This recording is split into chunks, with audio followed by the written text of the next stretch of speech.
Redline Radio LLC is proud to partner with Growing Wings Adult Services for the creation of our brand new state-of-the-art production studio. Growing Wings Adult Services has been assisting adults with disabilities in the Northeast Ohio area for the past 5 years. For more information on how Lisa and the team at Growing Wings can assist your family, you can contact Lisa at 234 334 7547 today. Detroit Auto Parts is the official parts store of Red Line Radio LLC. They have two convenient locations on the east side. You can call 216-531-7373, or on the west side, call 216-398-7373. Mention Red Line Radio and receive 10% off your purchase. It's the official home and auto parts store of Red Line Radio LLC. If you need any custom t-shirts, banners, stickers, anything like that made, then you reach out to Incredible Keepsakes. As Diane always says, cherished moments are made to last forever. You can reach Incredible Keepsakes at 440-242-9648 or check out their website at incrediblekeepsakes.com. And don't forget to mention that Redline Radio sent you. For all of our programming information, you can check us out on all social media platforms. You can listen to all of our great programming and live 24-hour music on the Redline Radio LLC app. You can find it on the Google Play Store, but you can also check us out at redlineradiolllc.com, where we are always live.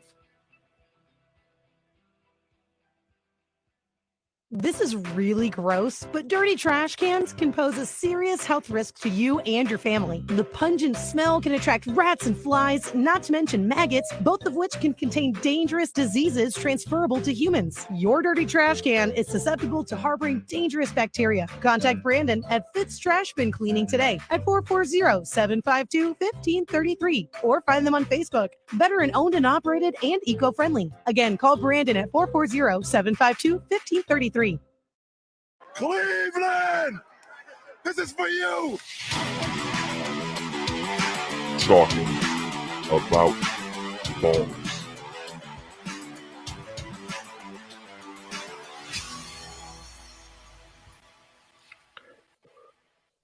Ladies and gentlemen, welcome to Talking About Balls. I am Justin George, joined as always by Kyle Price and Timbuktu. Kyle is at home. He is in Chipper's sewing room. He brought himself a light. Kind of looks like he's in a bathroom, actually. But no, actually, it'd be kind of better if I was sitting in a toilet right now. But no, I'm sitting in my kitchen, actually. The wife's cooking dinner right now, so it smells beautiful.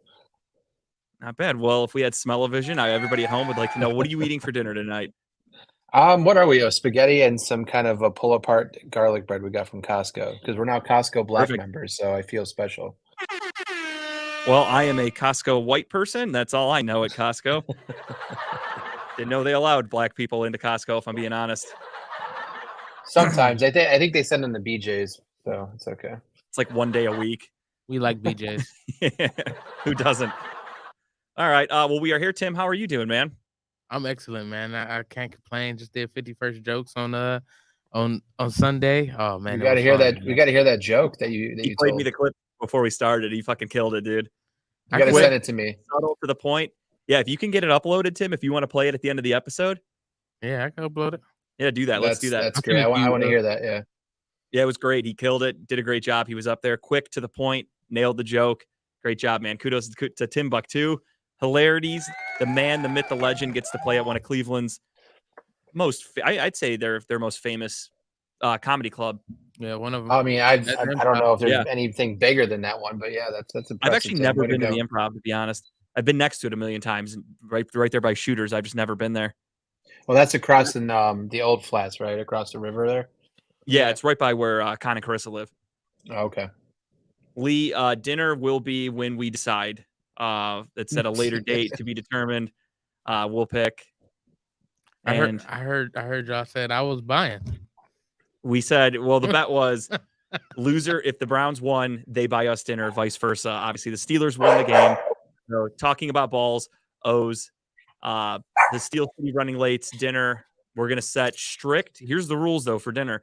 Strict start time, probably like 7 o'clock for dinner. And knowing them and their reputation, if you're not there by 7 when when dinner starts, we're not buying. That's it. Rules is rules. Sorry. Every minute you late, you owe us $1. Kind of like the Teenage Mutant Ninja Turtles. I got a weird feeling we're only buying 2 out of 3 people dinner. I think Dave and Chipper will make it. Hell, they'll probably carpool together. Lee, on the other hand, we'll see what happens with that. All right. Well, let's get right into it. Well, first and foremost, we have an updated show schedule board here, and I want to get to that. Some new shows to look forward to, some new times for some shows.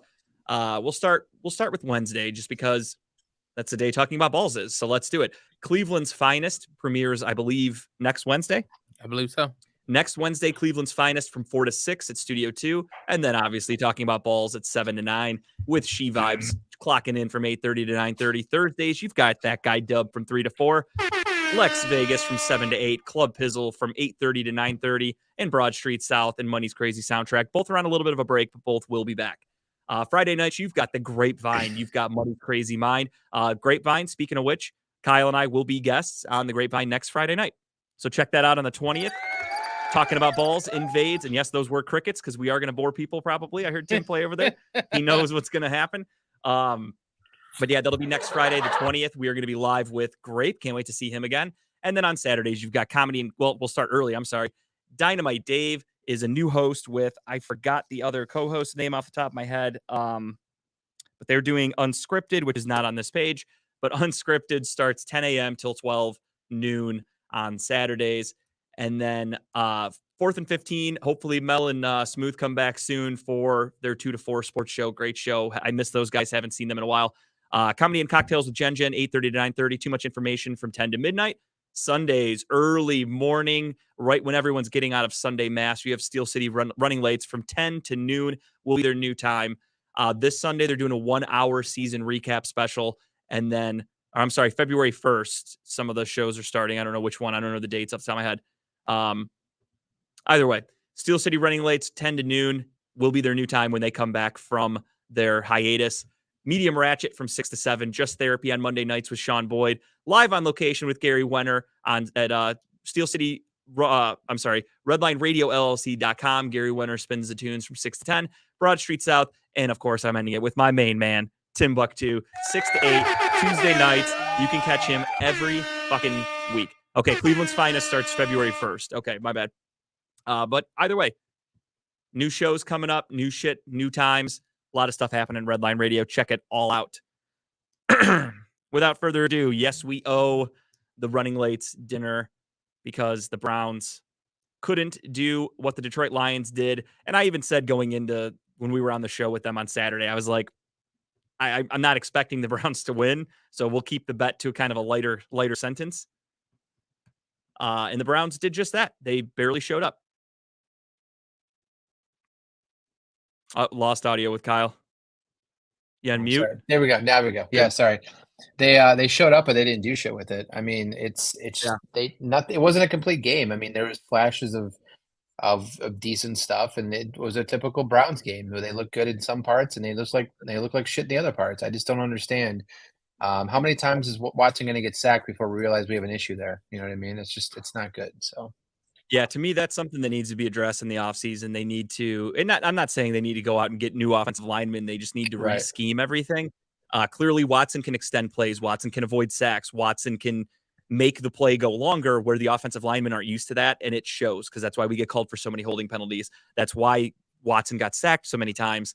Clearly, there's a miscommunication with everybody, even with the wide receivers. When Watson goes in a scramble drill, they have no idea what they're doing. Nobody can get open. The offense looks terrible in that situation. So, I mean, do you think that you think he holds on to the ball too long too? I mean, do you think he should start learning to just kind of get it out, throw it away if you have to? He tends to want to extend the play a little bit too much, I think, and in kind of retrospect, he gets sacked because of that more. But I mean, I don't know, just visions of what I saw. Yes and no. I mean, I'd have to watch like the all 22 to really see what's happening with the wide receivers. Because if he's not about to get sacked, like if he thinks somebody can get open and no one's getting open, I mean, he's got to be out of the pocket. A lot of the sacks he takes are in the pocket. So Right. he couldn't throw the ball away without getting called for grounding. So if he takes a sack when he's scrambling around, sure, you'd hope he can get rid of the ball and make a smart decision. But if he's in the pocket, there's really not much he can do. And I also just think from an all-22 perspective, I'm willing to bet most guys there's no open people. So he has to hold on to the ball because what else is he going to do with it? Yeah, their secondary did pretty well against us. Yeah.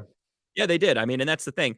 And that goes back with a lot of fans that talk shit about the offense when Watson came in because they said, well, Jacoby Brissett made the ball and the offense move. Why can't Deshaun Watson? And that's because the defenses are playing us differently.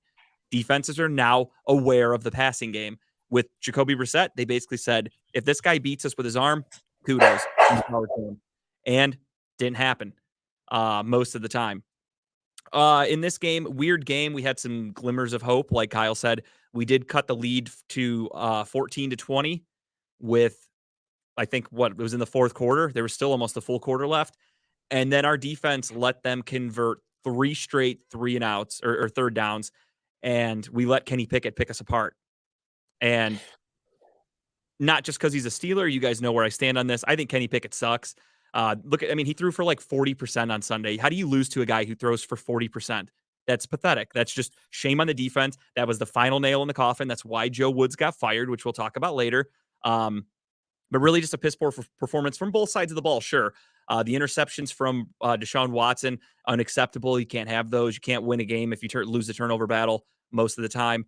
And then you got to stop Kenny Pickett, for fuck's sake. The dude's thrown 40%. He's overthrowing everybody. His accuracy was terrible, and we still let him convert all those third downs.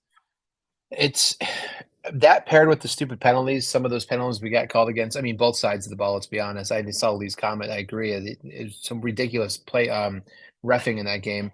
But the plays we got beat on with Pickett were just those quick slants, and the receivers made the plays. Or we got lucky and threw the ball down the field and got the pass interference call. So they were moving the ball down the field in big chunks. It's just ridiculous. We let that beat us. To what Lee said, you had the one. It was third down. They threw it deep, and the refs called a pass interference on. First, they called it on Tony Fields, who had nothing to do with the play. Then they switched it to Grant Delpit, who had nothing to do with the play. It was Greg Newsome covering, and Greg Newsome. Even the announcers were like, "Where's the penalty? What are they throwing this flag on?" They never showed a replay. Nothing. Complete horseshit call. Basically gave Pittsburgh a touchdown because that was third down. We stopped them. They would have had to punt. Instead, they got down into the red zone, scored a touchdown. So the refs gifted them a touchdown. And then on our side of the ball, the refs missed a blatant face mask, which was a huge momentum and drive killer. They, quote unquote, apologized afterwards to Watson for missing it. And then I saw Steeler fans complaining about the roughing the passer penalty on Cam Hayward. That's a normal NFL rule. You cannot lift a guy up and slam him down. That's a rule no matter what it is, quarterback, whatever. That's a unnecessary roughness penalty for any position in football. He literally took Deshaun Watson, body slammed him down. That's not a tackle. You're not allowed to do that. They throw the penalty on that for anybody. So I saw them bitching about that, and they were like, "Oh, this is ridiculous." That's a roughing the passer. That's literally a rule that happens to every team. If you pick a guy up and slam him down, it's a penalty. Yeah, I mean, granted, it might not have been like a WWE body slam, but it was still enough to. I mean, you're right there in front of the ref. They're going to call it on you all the time. Protecting quarterbacks at all costs, so it's really not that shocking. I would have expected that penalty to be against us, to be for us, whatever. That penalty is going to get called no matter who the team is. I don't think the refs blew it. That's just they're protecting quarterbacks. That's what their business is. The NFL makes their money on quarterbacks. So I had no problem with that call personally. And again, not just because it benefited the Browns. I think that's just a normal call in the NFL. I think it happened to the Steelers 2 weeks ago or whatever. They called a late roughing penalty on Cam Hayward or unnecessary roughness on him against the Ravens a couple weeks ago.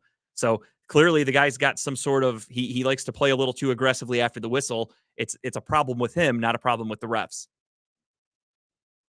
So what did you like in this game that you saw? I mean, there's a couple things that stood out to me. I mean, Chubb's Chubb, but I mean, I was just kind of happy to see Winfrey doing pretty decent things, even though it was against not a kind of a piss poor offensive line. He seemed to get in the basket a couple times. He had a big sack, and I think it got called back from a penalty on the Browns, of course. Right. But it was good to see him show up. Obviously, Myles Garrett was getting double and triple teamed, and then the one sack that he got, which was huge in our favor, was fantastic. Seeing how quick he is. Him tying his franchise record for single season sacks in a season. He got named to an All-Pro this week, as did Joel Bitonio. Great to see that. Other than that, on Sunday, I didn't see a ton that I really liked. I mean, you got Jedrick Wills, who's playing at 50% at best. He was banged up all year. You had no Jack Conklin. So you had James Hudson filling in at right tackle. The whole offensive line, Ethan Posick had just come back a couple weeks ago. You've got a lot of injured, banged up guys. I think they did all right against Pittsburgh's defensive line. They did okay. Obviously, Watson can't take that many sacks. That's just unacceptable for a franchise quarterback. You can't let that happen. He's going to end up getting hurt. Honestly, really not a lot to be excited about from this game, if I'm being honest. It kind of looks like the team didn't really go all in. And then what's worse for me is right after halftime, clearly the defense quit. I mean, that's why Kenny Pickett, again, 3 straight third downs, they let him convert, score a touchdown, game over. They went up by 14 with, 6 minutes to go, whatever. Game was over at that point. Conspiracy theory, they wanted to just ensure that Woods was being fired, so they said, fuck it.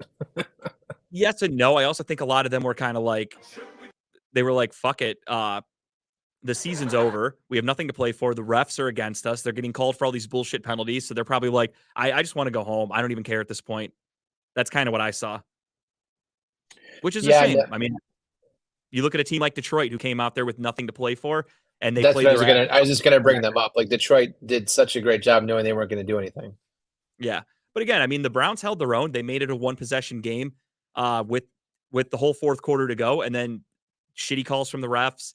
Defense gave up that touchdown. That was the end of the game. So, I mean, I think we could have had a chance to possibly come back. Watson was moving the ball pretty well. We scored that touchdown to Nick Chubb, and then we needed a stop. That was it. Right there was, you guys have to come out and play defense, make this stop, force the turnover, or, punt, whatever. And they gave up a touchdown and then a 2-point conversion on top of it. So the defense quit. First receiving touchdown by Chubb for the year. Yeah. Kudos to him. He something to be happy about. Yeah. And for all the idiots at home that every week bitch and say that Kevin Stefanski doesn't use Nick Chubb enough, he had over 300 carries, which was a career high. He had over 1,500 rushing yards, which was a career high. And he caught that touchdown there. But again, not enough for Browns fans. They said they should have used Nick Chubb more. They're never happy. They would have preferred to run Nick Chubb 30 times in a meaningless game and risk him getting hurt than doing what we did. And who gives a fuck? Now we have a 4th place schedule next year. Not the end of the world. I don't know why Browns fans cared. Are you going to be sad that we don't get to play the Browns fans are stupid marquee anymore for a while? Oh, no. They'll still be. Now it's just the beginning. Now is the off season where they're going to. I heard a guy the other day on the radio, and I'm not making this up. A guy called in, and they were like, all right, Browns are looking for defensive coordinators. What do you want them to do? And he goes, they need to bring back Mike Pettin or Greg Williams as defensive coordinator, and they need cheerleaders. That's going to turn it around. And they were like, what? And the guy was dead serious. That's his fix-all for the Cleveland Browns. Get cheerleaders and bring back 2 old shitty coaches. Jeez. So that's not as bad as what I heard this morning on the way to work. So someone called in and they were basically talking about how some of these DC candidates that came out were no-brainers, obviously, Flores and Schwartz and stuff.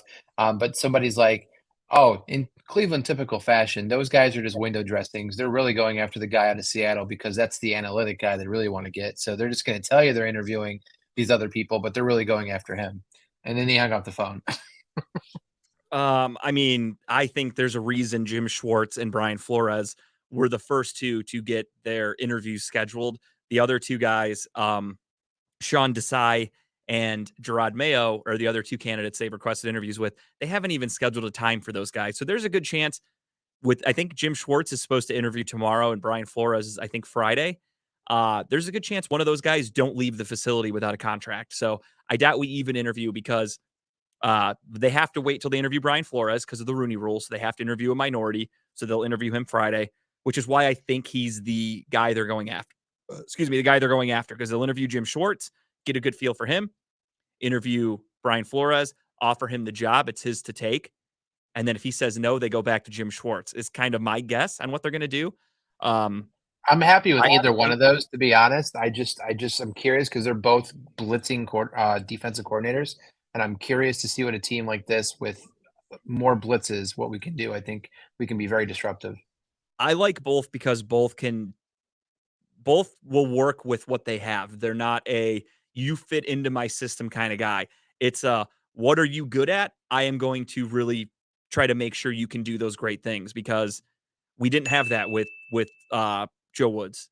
We just didn't. You have great cover man corners in Greg Newsome, and even Martin Emerson looked really good this year as a rookie, as a cover corner, a man cover guy. And you've got Denzel Ward, and we ran so much fucking zone. I don't understand it. It never made sense to me. And then, like you said, we're not blitzing, so we're trying to get to the quarterback with a 4-man rush, and those 4 men are Myles Garrett and a bunch of fucking bums. Right. That's what I didn't like about our defense, and we were never getting to the quarterback. Quarterbacks had all day to throw. Even against the Steelers early in the season, luckily Mitchell Trubisky's not a very good quarterback, but Mitchell Trubisky had all the time in the world to throw the ball.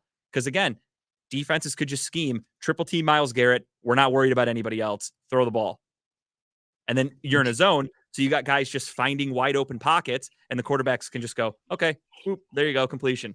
And that's why our defense got toasted so many times. It was embarrassing. They should have fired Joe Woods a long time ago. I think everybody and their brother knew that in Cleveland.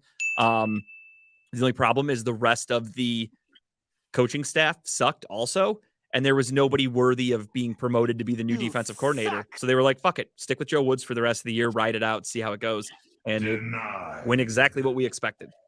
Like shit. I also think that part of them bringing in Flores is because, I mean, let's in the future, let's just say it's not a great productive year for Kevin Stefanski. And if he gets fired, I mean, what better option to have in the wings you could slide over than a coach that was a coach before and did a hell of a job? A lot of people think that. I personally don't. Because if this does go south with Kevin Stefanski, everyone's getting fired. Andrew Berry's gone. Kevin Stefanski's gone. I think Dee Podesta's gone, which means the coaching staff's going to be brand new with the next regime also. So I don't think there's a plan B if things don't go well. I think you kind of realize most teams, if you fire your coach in the middle of the season, you're not, unless you're the Cleveland Cavaliers in 2016, you're not going to then take your interim head coach to the championship. It's very rare. The only team that went to the playoffs with an interim coach last year was the Vegas Raiders, and they got bounced in the first round, and that guy got canned immediately right after because they brought in a whole new front office. So I think this is Andrew Berry's last call too. A lot of people only want to talk about Stefanski being on the hot seat. I think Andrew Berry is his seat is just as hot, if not a little hotter, because the proof is in the pudding with Kevin Stefanski that he's made Baker Mayfield look great. He's made Jacoby Brissett look great. He's taken this team to the playoffs with guys that Andrew Berry didn't bring in. Andrew Berry did not draft Baker Mayfield. Kevin Stefanski came here, worked with him, turned him into a playoff caliber quarterback. Andrew Berry's draft picks, how many Pro Bowlers do we have from Andrew Berry's draft class? 0. All pros, 0. How many guys do we even really have that he's drafted where you're like, this is a guy we got to lock up long term? JOK's good. Greg Newsome's good. We don't have any great players. Donovan Peoples-Jones, good, not great. So there's a lot to be desired for Andrew Berry. I like to think that this offseason he's going to really put an initiative on winning. And that kind of goes with what I said a couple weeks ago. We talked about it. I don't think we wanted to admit it, but I think Andrew Berry understood that acquiring Deshaun Watson, they knew a suspension was going to happen. So basically they were like, fuck it, we're not going all out with free agents this year because I'm not wasting the money and bringing these guys in when I don't think we're going to be able to compete. I mean, I highly expect the Browns to spend a lot of money this next year for agency. If they rework the contracts the way everyone projects, like the cap people that I follow, we're projected to have a little under 40 million, I think, in cap space total. And that will be including with a restructure for Watson's contract, restructure for Garrett's contract. And then I believe releasing John Johnson by June 1st gives us like $10 million extra. And that right there covers your whole rookie draft class. So you're in good shape. I think we're going to be fine. I know a lot of people after the game on Sunday, they were pissed off. You know, we lost to the Steelers. It ruined their whole season. Then they go, we have no cap space. We're going to continue to suck. Then they say we don't have any draft picks when we have like 7 or 8. So it's just stupidity. Browns fans are dumb. You know how it goes. You see the new sign, right? Which one? The new text. Oh, now I see it. Browns fans are dumber during the offseason. They really are. Because this is when they go crazy. This is when, like, I already have people saying we need to go after DeAndre Hopkins and give him whatever he wants. Let me just warn everybody right now. DeAndre Hopkins is going to be 31 years old when the season starts, which doesn't sound old, but in NFL years, that's an old man. He is not a speed guy, and he is already under contract for 2 years for like 20-something million. And the rumor is that if he gets traded, his number one priority, contract extension right off the rip. I think it's safe to say the Browns are not going to be interested in getting DeAndre Hopkins.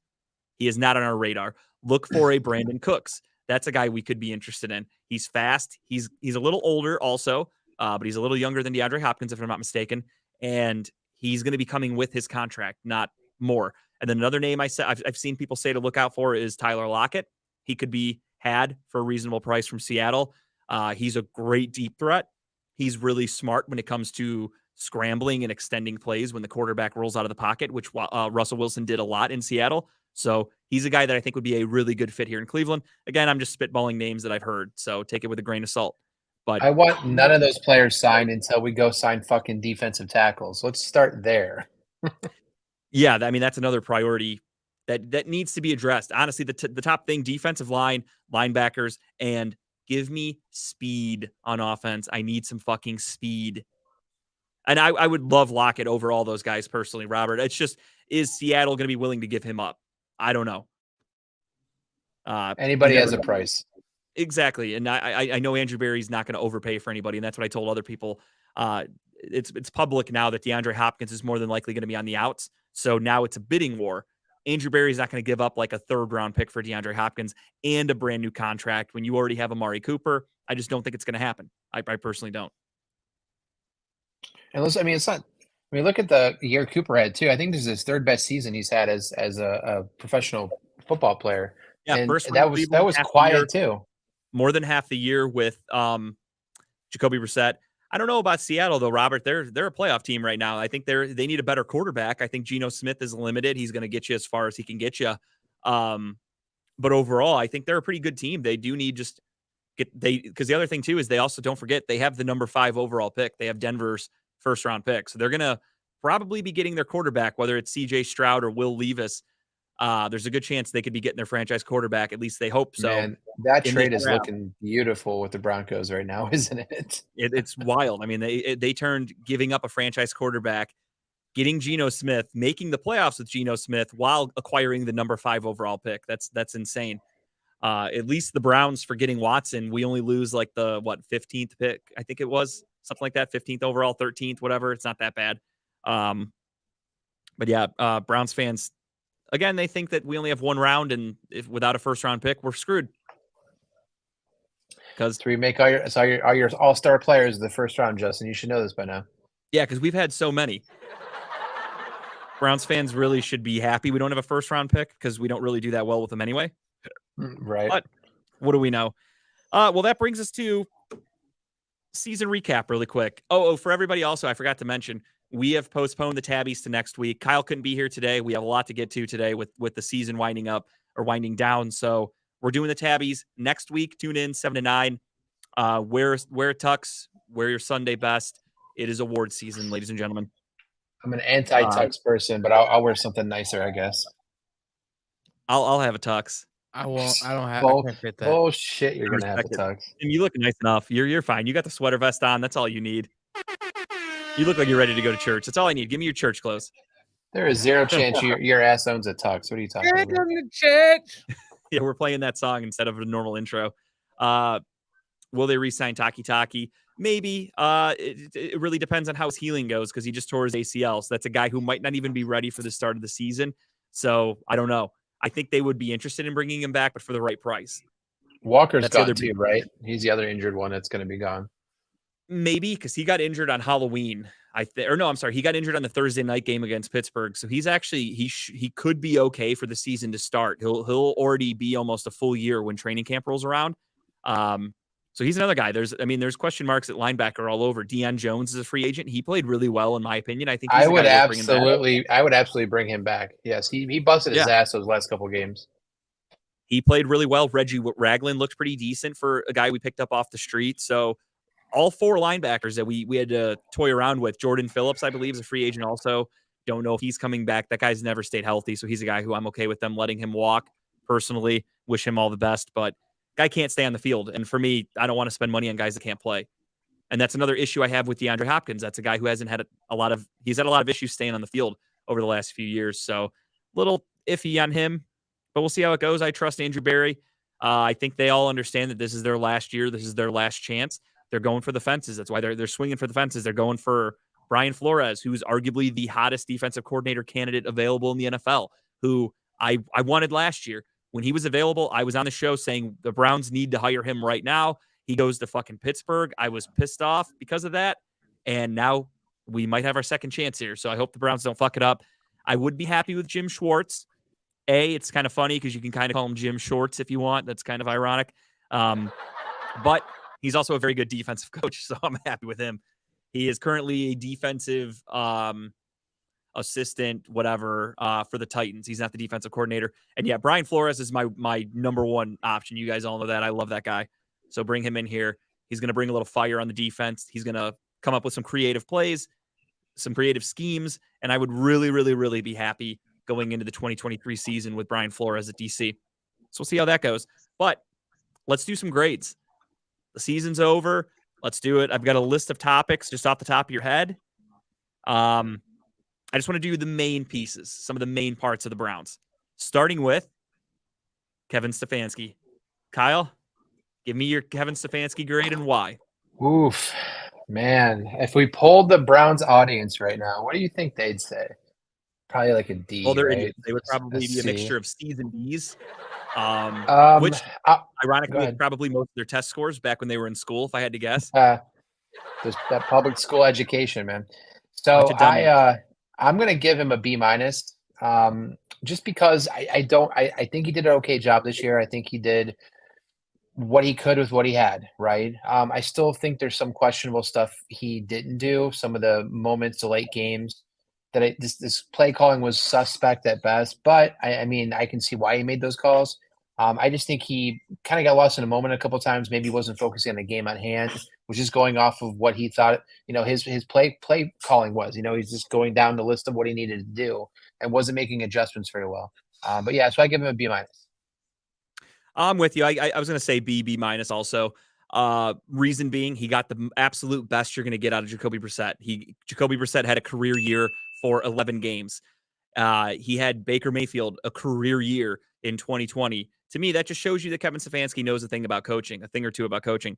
And to Robert's point, most Browns fans, a lot of them, they complain about him being the play caller. The issue with that, though, is Kevin Stefanski was brought in here specifically to be the offensive coordinator and the play caller and the head coach. If you take all those things, if you take any of those away from him, then there's really no reason for him to be here. You might as well get a different head coach. That's his main draw for the Cleveland Browns, was for him to be the play caller, offensive coordinator, head coach. So kind of goes hand in hand. If you take away his play calling, then you're firing him anyway. So I don't think they're going to do that at all. I personally don't have an issue with his play calling. Again, Browns fans bitch and moan that we didn't use Nick Chubb enough. He had a career high in carries. They bitched and moaned that he didn't see the field and get enough touches because he averaged blank yards a carry a game. He ended the year with 1,500 yards, a career high. What more do you guys want out of the guy? You want Nick Chubb to just be running to the ground? He's a human. Browns fans bitch and moan when Nick Chubb gets pulled off the field and Kareem Hunt's in the game. Nick Chubb might be tired. He is a human being that could be like, hey, you know what? I just carried the ball 4 straight times. My fucking leg kind of hurts. I'm out of breath. I need a couple plays off. Browns fans don't understand that because they think real life is Madden, and they bitch and moan on social media and go, why aren't we giving Nick Chubb the ball every time we have the ball in our hands? Because he's a fucking human, you dummies. I will say one thing, though, with the Stefanski play calling is I just hope in the offseason, now that they have the full offseason to work together, I hope Kevin not forces Watson into his offense, that Stefanski kind of works and maybe builds a new offense around Watson. I mean, I know Stefanski has a very set kind of offense he likes to run, and he just plugs and plays the quarterback, but I'm hoping he kind of changes up a little bit because Watson's a different kind of animal, man. You just try to build around him like an offensive playbook that works for him. I think that'd be the best idea. I trust that Kevin Stefanski is going to do that. I think the current offense we see them running, is because it was run by Baker Mayfield, a limited quarterback. It was run by Jacoby Brissett, a limited quarterback. So you have to run those kinds of offenses. You want to add an extra tight end so they have more blocking because they're not mobile quarterbacks. Deshaun Watson's a mobile quarterback. You can stretch out the offense a little bit. You can do a 4 wide receiver shotgun set, and you don't have to be worried about Deshaun Watson having an extra blocker because he can move around and you see how good he is at avoiding sacks. The other thing too is the offense really couldn't adjust much in week 12 because how are you going to adjust it? We don't have a speed guy. I would love to see the offense expand and to be a deep threat kind of offense. We didn't have a player that's a deep threat wide receiver. So I'm hoping priority number one for Andrew Berry, get that deep threat wide receiver that's going to open everything up for this offense. And I think they'll do that in the offseason, truthfully. And that I want to see. Go ahead.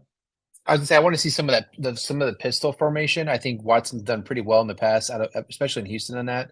And that leads into your RPO plays. You know, your pistol formation. You hold on to the ball to see what the defense so does many and more go from RPO there. plays next year. It's just this year they were kind of like, Yeah, we're not going to do that. We're not going to risk him getting hurt for a meaningless season. You know, our season ended officially on Christmas Eve, but I think most of us at home kind of knew our season ended when you lost those gimme games to the Falcons, to the Jets, to the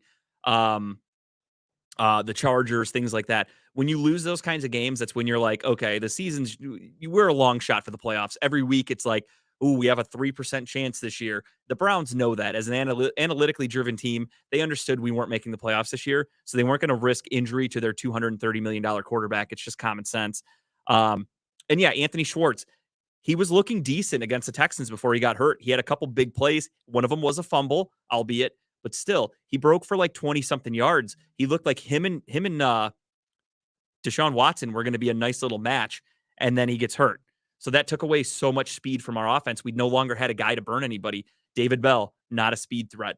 Amari Cooper, not a speed guy. Donovan Peoples-Jones, he's like a 50-50 speed guy. If you have him on the right corner, he can go deep, but if he's covered by a fast corner, he's an average wide receiver. So I think the offense that we saw this year is going to be way different than the offense we see next year. And the minute we sign or trade for or even draft an extremely speedy wide receiver, that's going to tell everything we need to know about what the offense is going to look like next year. You can't see this comment because it's on our page that you shared the video to, but Phil, is it Bruno? Said Chubb tired is one thing, coming out every third down inside the 20 is completely stupid and predictable and lets the defense know things. Yeah, no, it doesn't. It actually lets the defense know that we have Kareem Hunt, who's a pass catcher, and it makes them have to account for another running or another pass catcher. With Nick Chubb, doesn't get a lot of catches, as we saw. The touchdown he caught, everybody and their brother was like, holy shit, Nick Chubb caught a touchdown, because it's so rare. Kareem Hunt is a pass catching back. So putting him in the red zone is because he can A, run the ball, and B, he's a better pass catcher. So it sets up screenplays. It sets up if there is if somebody just can't get open, the wide receiver can cut out and find a spot in the open field. Nick Chubb doesn't really do that. I don't have a problem with that. I don't understand why Browns fans are so mad about him not being on the field for certain spots. He's not good at that. They need to kind of accept that. Nick Chubb's not a pass catcher. He drops a lot of balls. There was against Kansas City in the playoff game, or maybe it was the first game of the season, the year after. I forgot which game. Nick Chubb had a huge drop in that game because he's not a very good pass catching running back. Browns fans just don't want to accept that. They think Nick Chubb is some superhuman. So again, it is what it is. Browns fans want to complain about everything. You're never going to make them happy. Whatever. What's up, Lex? Thank you for joining us. We're talking about balls all day, 24/7. I don't agree, Robert. I think Hunt's gone. Robert, obviously, Hunt is he's out of here faster than your car when you bought it that one night. That's how fast Kareem Hunt is out of here. Was that a sore subject?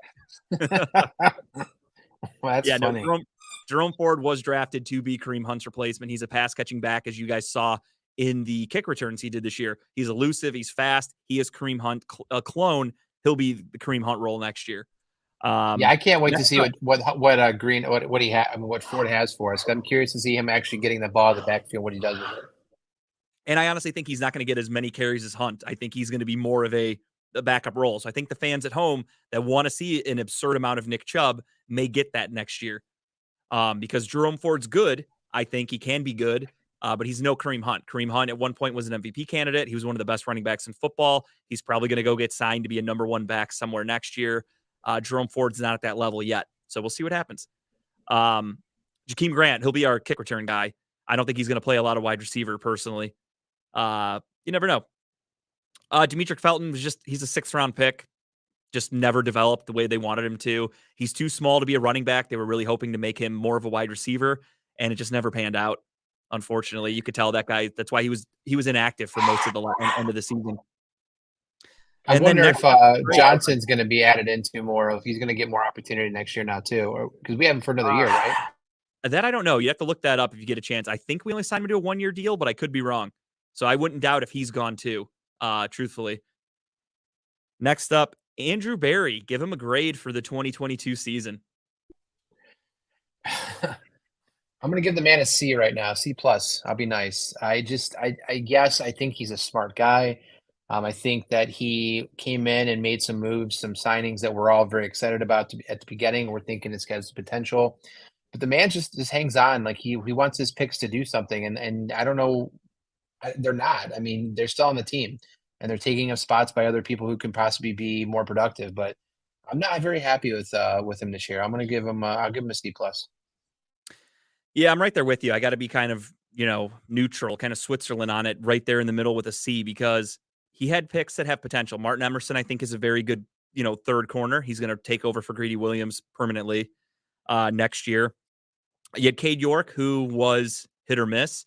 Won us the first game of the season. Without him, we start off 0-1, and God knows what really happens in the season. And then you got guys like Perry and Winfrey, who had flashes, but clearly needed some help mentally to figure out what he was doing. And then you also had guys like Isaiah Thomas, Alex Wright, who had flashes. They'd have a sack here or there, or a tackle for a loss here or there, but then they'd get called for a big, stupid penalty.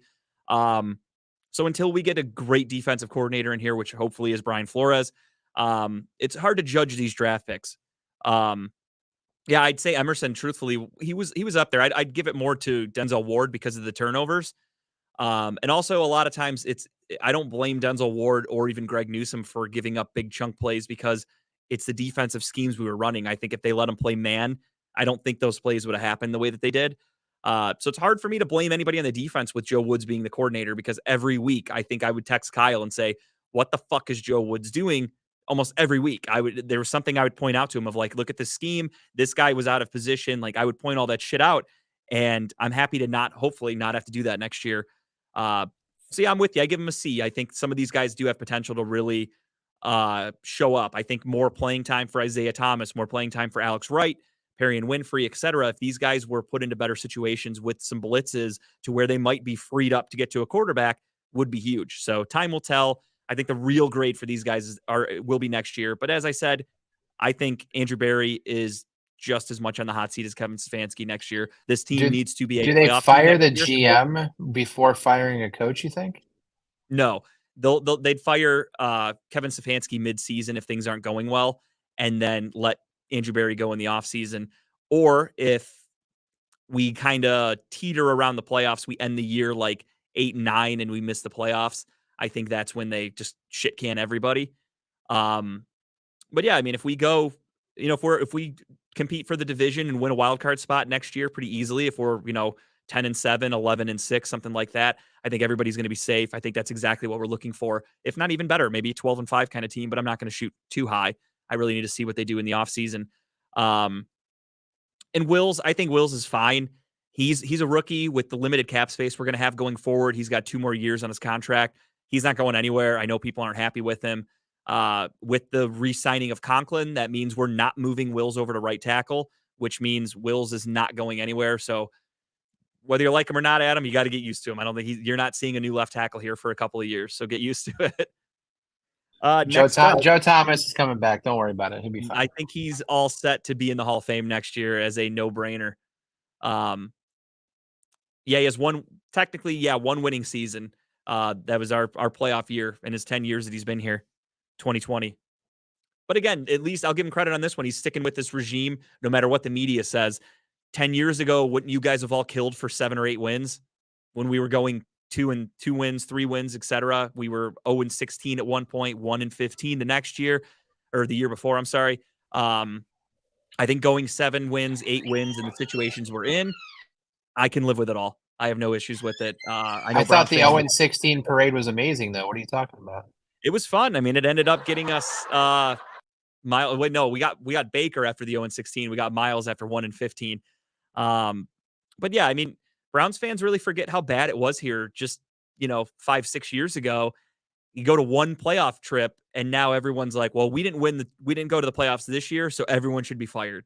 It just shows you how quickly everyone forgets how bad things used to be. They want to start it all over because how well does that work, guys? When we bring in a whole new regime who then want to bring in their own new players, it's another 5-year process. You guys really want to go through with that? Because that's what it does.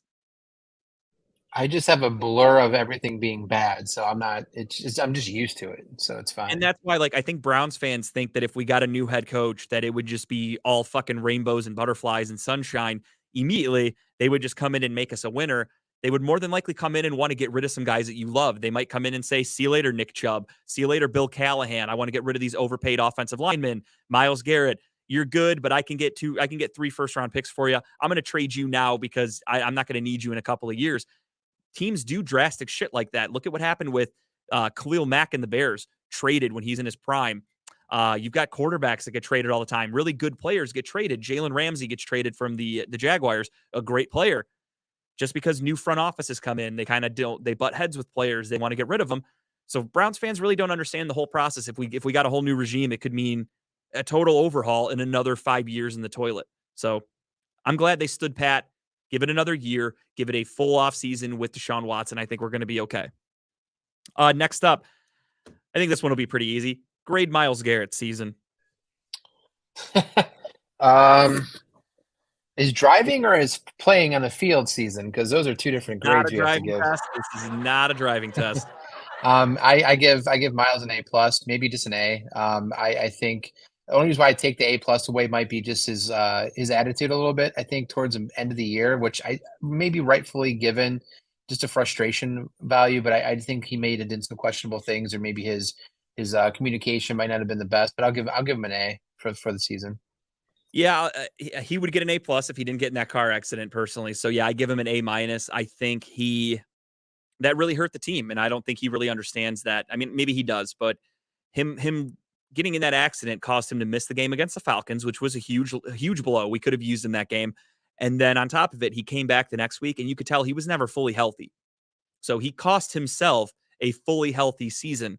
And in the NFL, if you're in the middle of the season and you get hurt, you don't have time to recover. You either just play hurt or you're done. So kudos to him for going out there and playing hurt. But at the same time, if he never got in that car accident, God knows what could have happened. He probably would have broken his own record for sacks. Maybe we win a couple more games, because he single-handedly won us the game against Tampa Bay. I think everybody at home can attest to that. He dominated. He got to Tom Brady so much in the fourth quarter and overtime. He won us that game. I think he had 17 actually, Robert. And that's what I'm saying. If he never got in that car accident, he probably has a 20-sack year, maybe sets the record if he didn't have that banged up shoulder, because you could tell he was hurting a lot. He'd come out of the game and he's, you could see him rotating his shoulder. He's getting it worked on. Missed a lot of practices getting the shoulder checked on. So I think he really hurt himself with that car accident. That's why I give him an A-. Other than that, he was great. He was clearly, no questions about it, the best player on the field at any given time. So great year. Just get your head out of your ass, dude. Be a little more mature. And it's A+ for the year. I mean, he's another one. He was an All-Pro. He was voted an All-Pro for the first time ever. They did the NFL Players Association All-Pro ballot, and he was picked by all of the rest of the NFL as an All-Pro. So kudos to him. But he was voted dead last in terms of who you'd want to drive with somewhere by everybody in the NFL. Amazing Uber driver to get you there quickly. Might not be alive when you get there. All I recommend is buckle up. Next up, we have Deshaun Watson. His 6 games. Give him a grade. I'll give him a Easier said B. than done. I'll give him a B-. Maybe just B-. I think he showed flashes of what I believe we're going to see more of next year. He got better over every game. There are certain games like I just didn't get it. Like there were some games where very slow starts, offensively, not moving the ball, making some not great passes, holding on the ball too long, and then he'd come out in the second half like the Commanders come out in the second half and lit it up. Against Steelers had some rough go of it too. So I'll give him a B-. I still think it's going to take a little bit longer than we thought initially. A lot more rust on there than we thought initially. So I'm not worried by any means. But I think this offseason is going to be very crucial for him, getting with his receivers, practicing, throwing with them, getting into the playbook with Kevin Stefanski, and just make it a really productive offseason. Yeah, I mean, I'm with you. I give it like a C, maybe a B. It's hard to judge a guy that played 6 games. It kind of came off 700 days of not playing. It's one thing to practice because a lot of people say that. They're like, oh, he had the playbook. He was able to practice. Everything's fine. Practicing and playing in an NFL game against NFL talent, two different things. So for what he had flashes. He looked good. He looked like somebody that's going to be okay. For sure, though, I'm with you. I think 2023, the start of the season, there's no excuses. We're over it. It is time to buckle down. No more bullshit. Take care of business. Let's get it done. So yeah, I'm with you. I give him like a B, C, something like that, right there in the middle, just because not a lot to go off of in 6 games, coming in like that, coming in hot. For $1 million, I think he got an A+. Hell yeah. For that contract, I think he did just fine. And that's another one. I actually got into a huge argument with Steeler fans after the game on Sunday. Go figure, me and social media. I actually got into it with a guy who's verified. I've never heard of him before, truthfully. A lot of people said I was talking shit to him to try to get attention, but I really don't know who he was. His name is Nick Meraldo from the Pat McAfee show. Is that familiar to you? I don't watch the Pat McAfee show personally. I know who he is. Yeah, he's pretty a big guy. So apparently he's a big Pittsburgh fan. So he tweeted out, Deshaun Watson fucking sucks after the game ended. And I realized he was a Steeler fan. So I tweeted back at him and I'm like, imagine saying that when you had to watch Kenny Pickett all year. And all his comeback was, oh, well, Browns finished last, blah, blah, blah. I'm like, what does that have to do with anything? I'm like, Kenny Pickett fucking blows. Like, you're stuck with him and you're stuck with Jeff Fisher 2.0 in Mike Tomlin. Congrats on your useless season. Deshaun Watson's watching the playoffs from the couch, just like your fucking team too, you idiot. And then he's just like, oh, well, you're last, like the garbage Cleveland is. And he just went off. And then we were going back and forth. And then a bunch of idiots from Pittsburgh started tweeting and they just weren't making any sense. So I ended up just ignoring it. But he and I went back and forth for a good hour or two. It was pretty funny. We were going at it pretty hot and heavy. It was funny to talk shit to Steeler fans, though. They were up on a real high horse for beating the Browns, who they've dominated for the last 20 years. And now all of a sudden winning that game to them was like the Super Bowl. And I kind of pointed that out to him. I'm like, you guys haven't really been like a legitimate threat in the NFL for like 10 years. So beating the Browns is your new bar. That's pretty pathetic in my opinion. So I was like, enjoy it. And then I'm like, and you say Deshaun Watson sucks, but he actually put up more touchdowns and less interceptions in 6 games than Kenny Pickett did in 12. And they just went, oh, well, he's a rookie. I'm like, oh, okay, so he's allowed to suck because he's a rookie? I didn't know that because other rookies came in and set NFL records like Baker Mayfield did that. Justin Herbert did that. I thought you made a New Year's resolution to not argue. Like, I didn't know when you're – I did, but they got the best of me. He said it was a New Year's resolution, not a New Year goal. Yeah.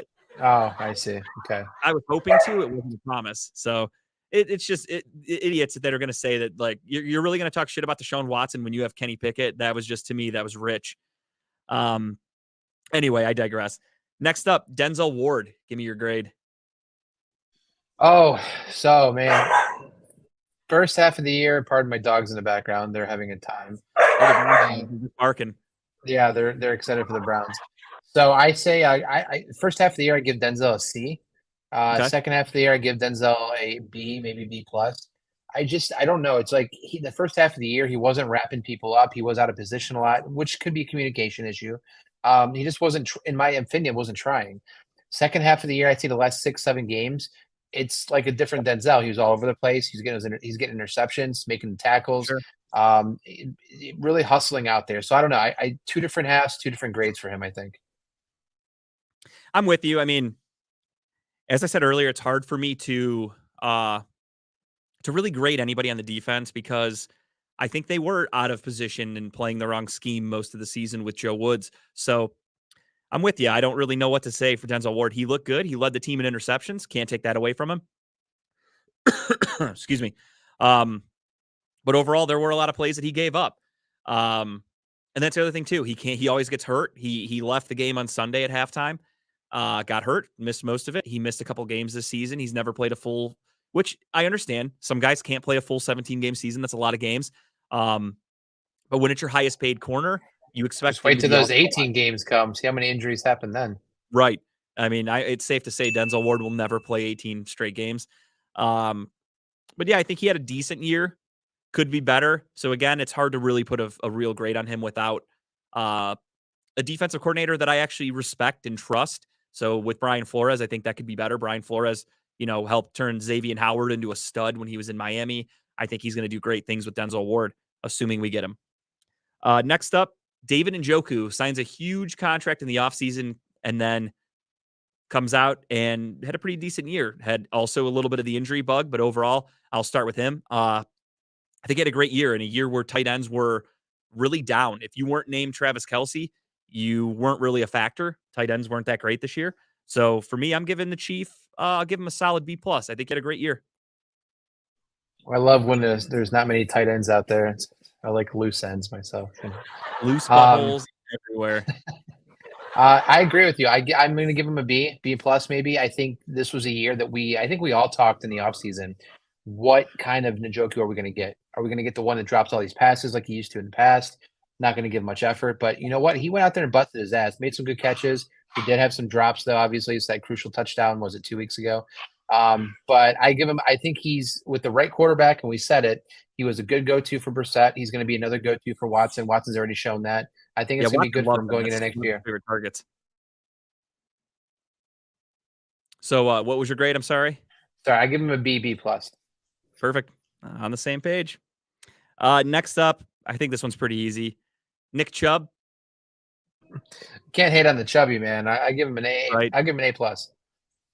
I do too. I mean, Nick Chubb's best player on offense by far. Did everything he wanted to do. I mean, again, he had a career year. It was quiet. Browns fans still don't think he touched the ball enough, even though he set a career high in attempts.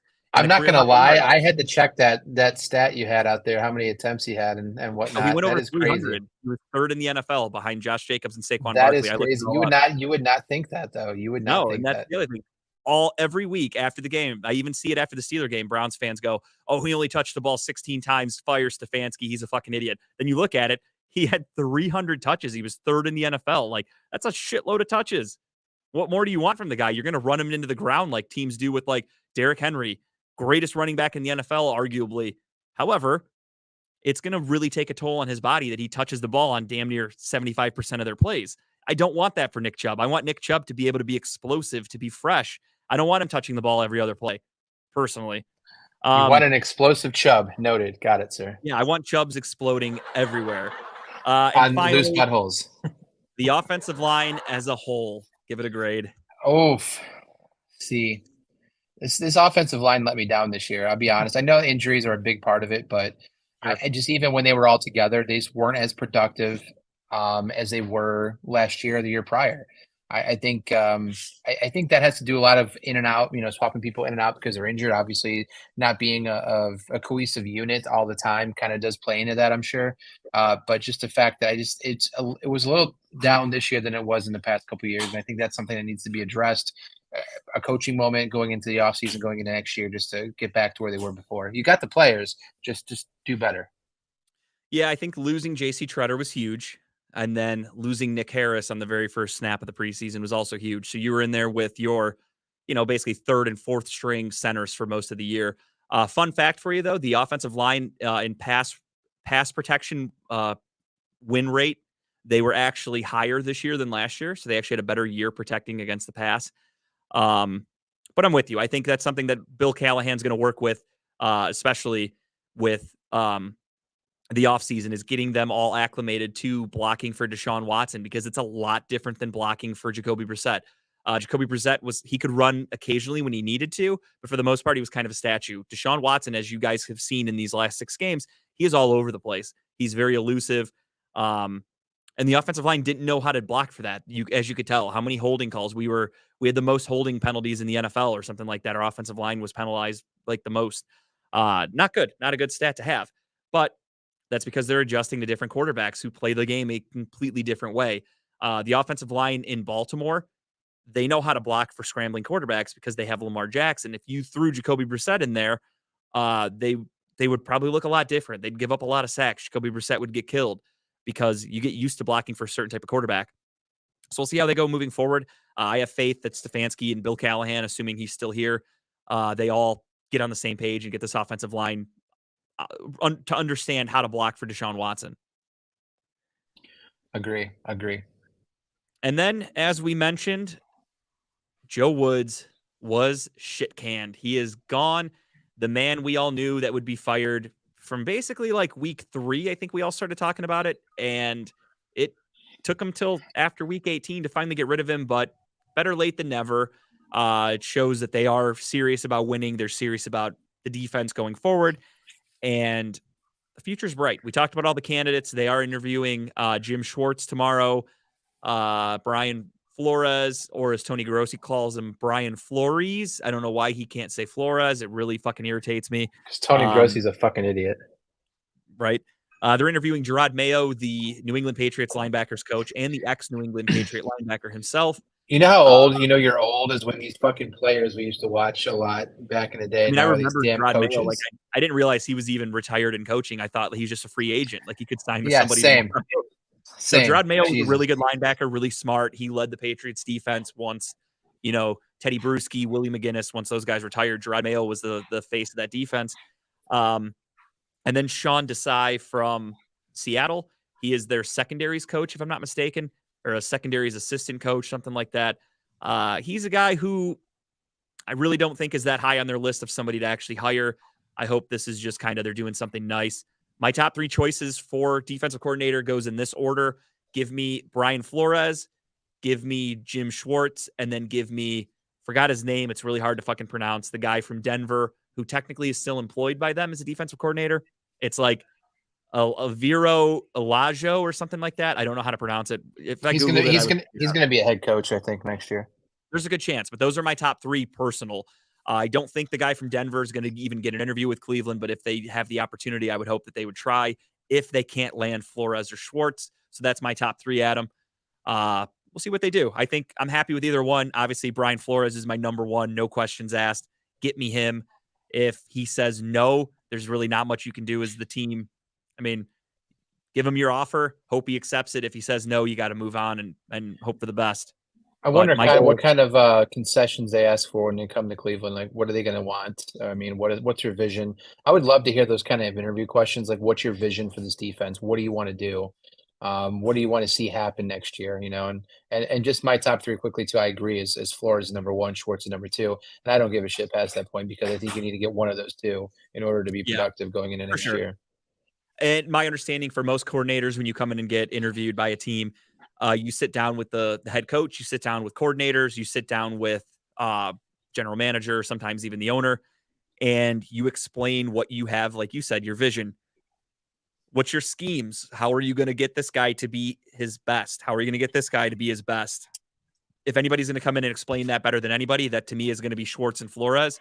And even the guy from Denver, again, forgot his name, but he is a great coordinator. He had Denver, as shitty as Russell Wilson was, he had them in most games in the beginning of the season because their defense was so good. So he'd be a great guy to have. For me, I just want a guy that's going to come in and make a dominant defense who's proven it elsewhere. Joe Woods was the secondary coach with the Niners when they had a dominant defense, and he left. Defense didn't skip a beat. I want a coach that you take away and their defense takes a step back because of how good of a coach he was. Hell, since we haven't interviewed the guy from Denver and he's still employed, I'll put my number 3. I wouldn't hate Lovie Smith. Give me Lovie Smith as defensive coordinator. He's a really good defensive mind. He's now available. He's old. He's gritty. I think he will get the best out of everybody. He has respect in the NFL. I wouldn't know who they both look the same. The running backs coach and Lovie Smith. I get them confused all the time. Stump Mitchell and Lovie Smith both have those big ass white beards. Adam, unfortunately, this is what sucks though for Steelers fans. Is Flores has no loyalty to the Steelers. Yeah, he doesn't. His goal is to get back to being a head coach, and what's the quickest way to get there? Go be a great defensive coordinator for 2 years, and then maybe move on to a head coach afterwards. So I think he wants this opportunity. He's not going to get it in Pittsburgh because that defensive coordinator is not going anywhere. No, and nor is Mike Tomlin. As long as he keeps going 8-9, 9-8, you teeter around 500. You're good as gold in Pittsburgh apparently. But that's one of those situations where it's shit or get off the pot. If Pittsburgh's not willing to promote Flores, they're not willing to do anything else with him, then he is completely fair to leave. And that's on them. They have every opportunity to keep him. They have every opportunity to promote, and they're allowing him to do the interview with the Browns. So that's on them. They can only blame themselves when hopefully we go 2-0 against them next year and shut Kenny Pickett the fuck down, because that dude sucks. That dude is not good. And I am baffled that Steeler fans really think that there's hope next year. Because that guy sucks. Like, look at his rookie numbers. That's embarrassing. Well, now he's 1-0 against the Browns, so we really can't talk that much shit yet. Yeah, Jacoby Brissett's 1-0 against the Steelers, and I'm not putting him on a pedestal. I'm okay with him not being on the Browns next year. So That's why Pittsburgh fans just have a totally different sense of reality. To them, beating the Browns and missing the playoffs is just as good as a Super Bowl. I just don't get it. Again, how the mighty have fallen for a team that hasn't really been relevant in like 10 years. So it's funny to see them at the bottom like this and not really accepting reality. So that's, to me, that's the funniest part. Next up, Week 18 recap. A lot of really bad football over the weekend with a lot of backups and just not great. Not great football to be played in most places.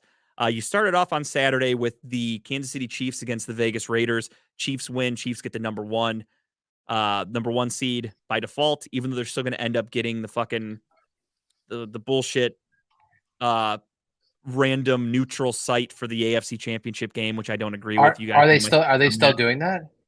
I believe so, right? I thought because of Kansas City getting what they got, I didn't think they were going to do the random. I think that if either Buffalo or whatever, since he loses this weekend, then it won't matter. I think, right? Actually, maybe you're right. Yeah, I don't remember. Maybe if Buffalo or Cincy aren't in the championship game, it'll be played at Kansas City. Right. Okay. So if both of them, yeah. Either way, to me, shouldn't even be an option. I personally, I don't think so. I think it's really lame to do to the Chiefs. They had nothing to do with it. A freak thing happened. You just got to move on and continue with life. It's not fair to them. Like I said, that's like you're almost punishing them for getting the 1 seed when they did everything in their power. Sure, they get the bye week, but Arrowhead is no joke. Those fans are fucking crazy. The home field advantage, I think, is huge, and they're taking it away from them. Between them and Seattle, they have 2 of the loudest stadiums, I think, right? Yeah, that's crazy. Yeah, I mean, luckily Seattle's a wild card though, so they're not hosting a playoff game. But the Arrowhead fan, they're loud as fuck, except for the guy that got arrested in that fucking wolf mask like a dummy a couple weeks ago. He won't be there. I'll tell you that much. He's up in Oz, probably. I actually started watching that show. That's what got me thinking about that. Never seen it before. You ever seen it? No, You've never seen Oz? No, have you? Oh yeah, great fucking show. It's funny watching it now because of how old it is, but it's a great fucking show. The cast is really cool to see for me because it's got like J.K. Simmons. It's got the dude that does the Mayhem commercials. I had no idea. Like I knew about the show because I heard jokes about it because it's like prison. Like there's just a bunch of like dudes getting raped and shit. And I was like, maybe one day I'll watch it. I started it. I actually finished season 1. I started it over the weekend. I just finished season 1 today. What'd you think? Oh, I'm liking it a lot. I'm going to keep going. It's fun. It like you said, it's really weird to watch now because it's so it could never be made today. The racial slurs, the things they do in that show, it could never be made today. But it is crazy to like hear J.K. Simmons dropping N-bombs and calling guys, the F word and shit. And I'm like, whoa, this is a little spicy. That show and The Wire are 2 shows that are crazy to watch right now. I've seen that. I've seen all those seasons.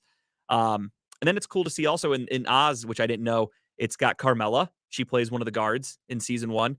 So it's cool to see her before she went on to The Sopranos. It's got a shitload of people that were in Dexter, which I didn't know, which is really cool to see. And then, J.K. Simmons being the leader of the Aryan Nation in prison. Did not expect that. I had no idea he was in the show. I did no research on it. So that was fucking wild. You mean the State Farm dad not being the Nazi leader was confusing to you? The great actor from Whiplash, John Jonah Jameson, wearing swastikas and dropping N-bombs all over town. No, I did not see that coming. So that was the one game, the first game on Saturday, and then you had Jacksonville barely getting by Tennessee to win the AFC South. That was a close one, a little too close for comfort, if I'm being honest. I'm paying attention to all these games now because I bet the parlays on them. But that fucking game had me nervous. I'm like, what is going on here? I find myself gambling on games which, for the record, I want everyone to know I am done gambling on college basketball. I am not betting on college basketball anymore. I took yesterday because they were like a 14-point favorite. I took Kentucky at home against South Carolina, and I'm like, cool, I'll just throw this in my parlay. That's a lock. They fucking lost at home. They were 14-point favorites. That's the one game crazy, that fucked me yesterday too. I cannot believe it. It's completely crazy. Fucked me. So I'm done with college basketball because that's the other thing. I don't really follow it. So I'm going strictly off the spread. When I see they're like, 10-point favorite, they must be good. Click. And then they fucking lose the game. I'm over it. I can't do it anymore. I'm wasting my money. I went a little crazy tonight. I got into Football, I got into college basketball. I got not tonight for football. I'm sorry, I got an NBA. I got into college basketball, hockey, and I even got into tennis. I mean, stop me, I guess. I should stop right now, but tennis, Jesus Christ. If you have a problem, please call 1-800-GAMBLER or whatever the fuck the number is. I'm not fucking with anything I don't know. So I threw in yesterday. I did bet on a hockey game only because I know the Blue Jackets suck and I know the Tampa Bay Lightning are good. So I took them. That was a lock. They won. Other than that, I don't know shit about hockey. I don't know shit about college basketball. I'm done betting on them. I will stick with the sports that I know. Give me baseball, football, NBA. That's it. I can't do anything else. It's a waste. I'm pissing money away doing this stupid shit. All right. Next up, Atlanta beats Tampa Bay. Tampa Bay doesn't really play many of their starters like they told everybody they would. The Buffalo Bills returned the opening kickoff in the DeMar Hamlin Bowl, and they beat the Patriots 35-23. They actually returned two kickoffs. The Hamlin Bowl, really? I mean, there's a bowl game for everything. You might as well just have the DeMar Hamlin Bowl at this point. He raised so much money for charity. He deserves at least one bowl game. Like $8 million, right? 8.2, something like that. When he initially only asked for like 6,000 or something like that. That's crazy. But yeah, 2 kickoff returns. That's amazing. Kudos to the people out there in the world that were nice enough to donate and to help that go up there. I mean, that's a great thing to do. Speaking of DeMar Hamlin, actually, I mean, crazy shit. I did not, and this is just me being honest, I'm not trying to be morbid. I didn't think that guy was ever going to wake up, let alone get out of the hospital. And like, he's home, he's tweeting. I think he still can't talk. He still communicates via like text because they had to put a tube down his throat, which I heard that like fucks up your esophagus and everything. But literally a miracle. That is truly a miracle that he is alive and alert and coherent and has his motor skills and shit like that. So kudos to him. Will he ever play NFL football again? Time will tell. I don't know. That was going to be my question. Do you think he plays again? Really hard to say. I have no idea because I haven't actually seen him do anything. So all these great stories could kind of just be like, we want the public to be happy. And the NFL is like, we don't want people being afraid to watch the NFL. So we got to keep giving updates on this guy and let everybody know that he's okay. But don't show him because maybe he can't walk. You know, maybe there is some fucked up shit they're not telling us.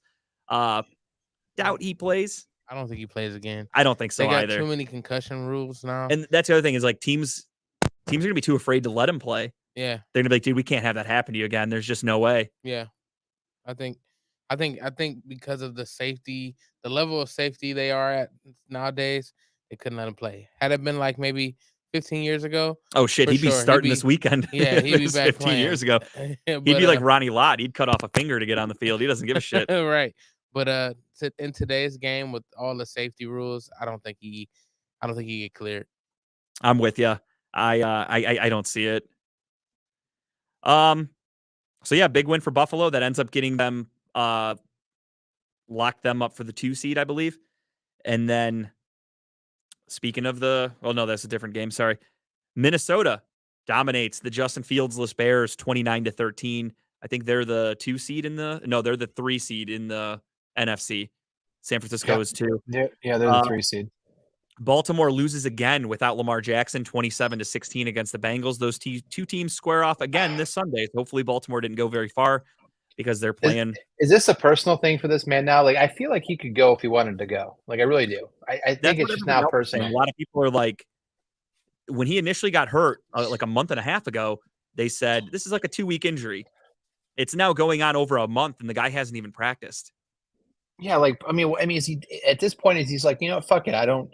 You didn't care to invest in me in the beginning of the season. Now I have an opportunity. I'm not going to risk myself now. I want to be able to potentially go to another team, or you have to pay me next year. One of the two. And what a slap in the face. They won't pay Lamar Jackson and they pay Roquan Smith. Oh my God. I forgot to text you about that. Yeah. They gave him a nice extension. Highest paid linebacker in football now, thanks to the Baltimore Ravens. And he represented himself.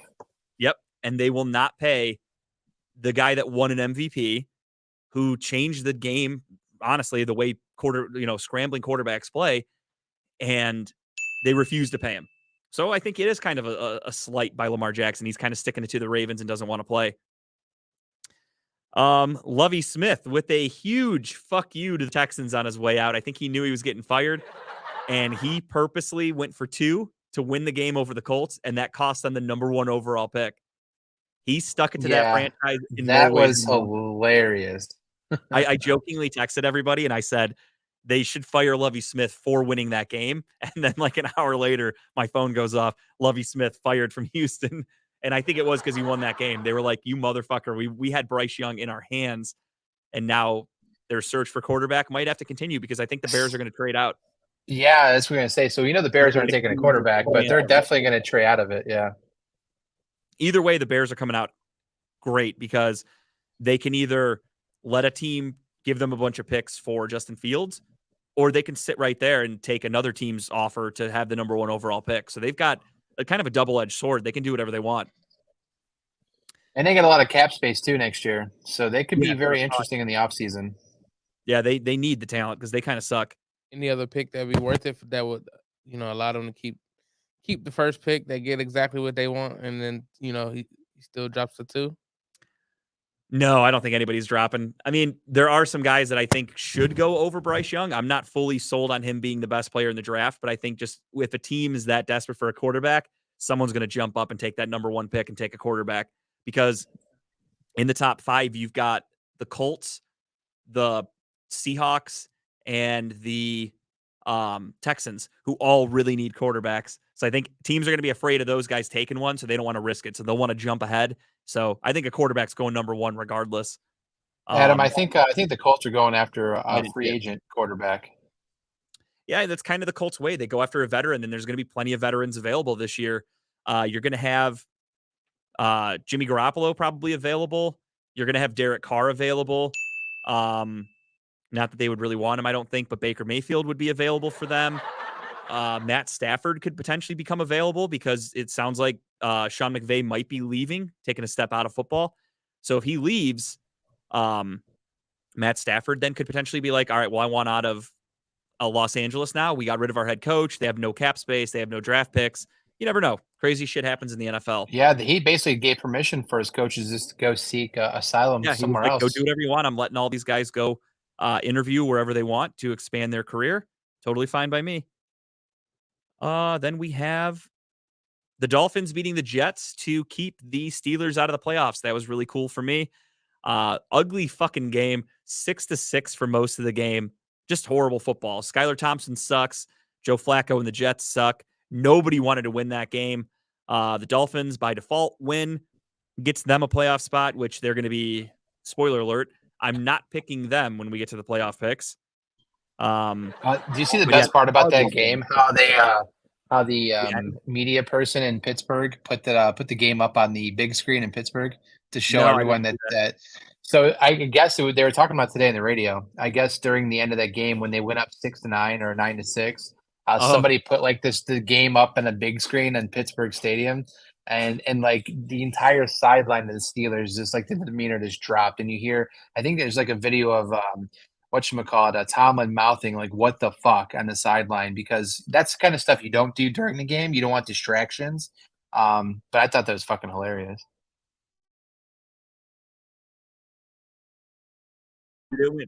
Brian Gumbel were fucking terrible.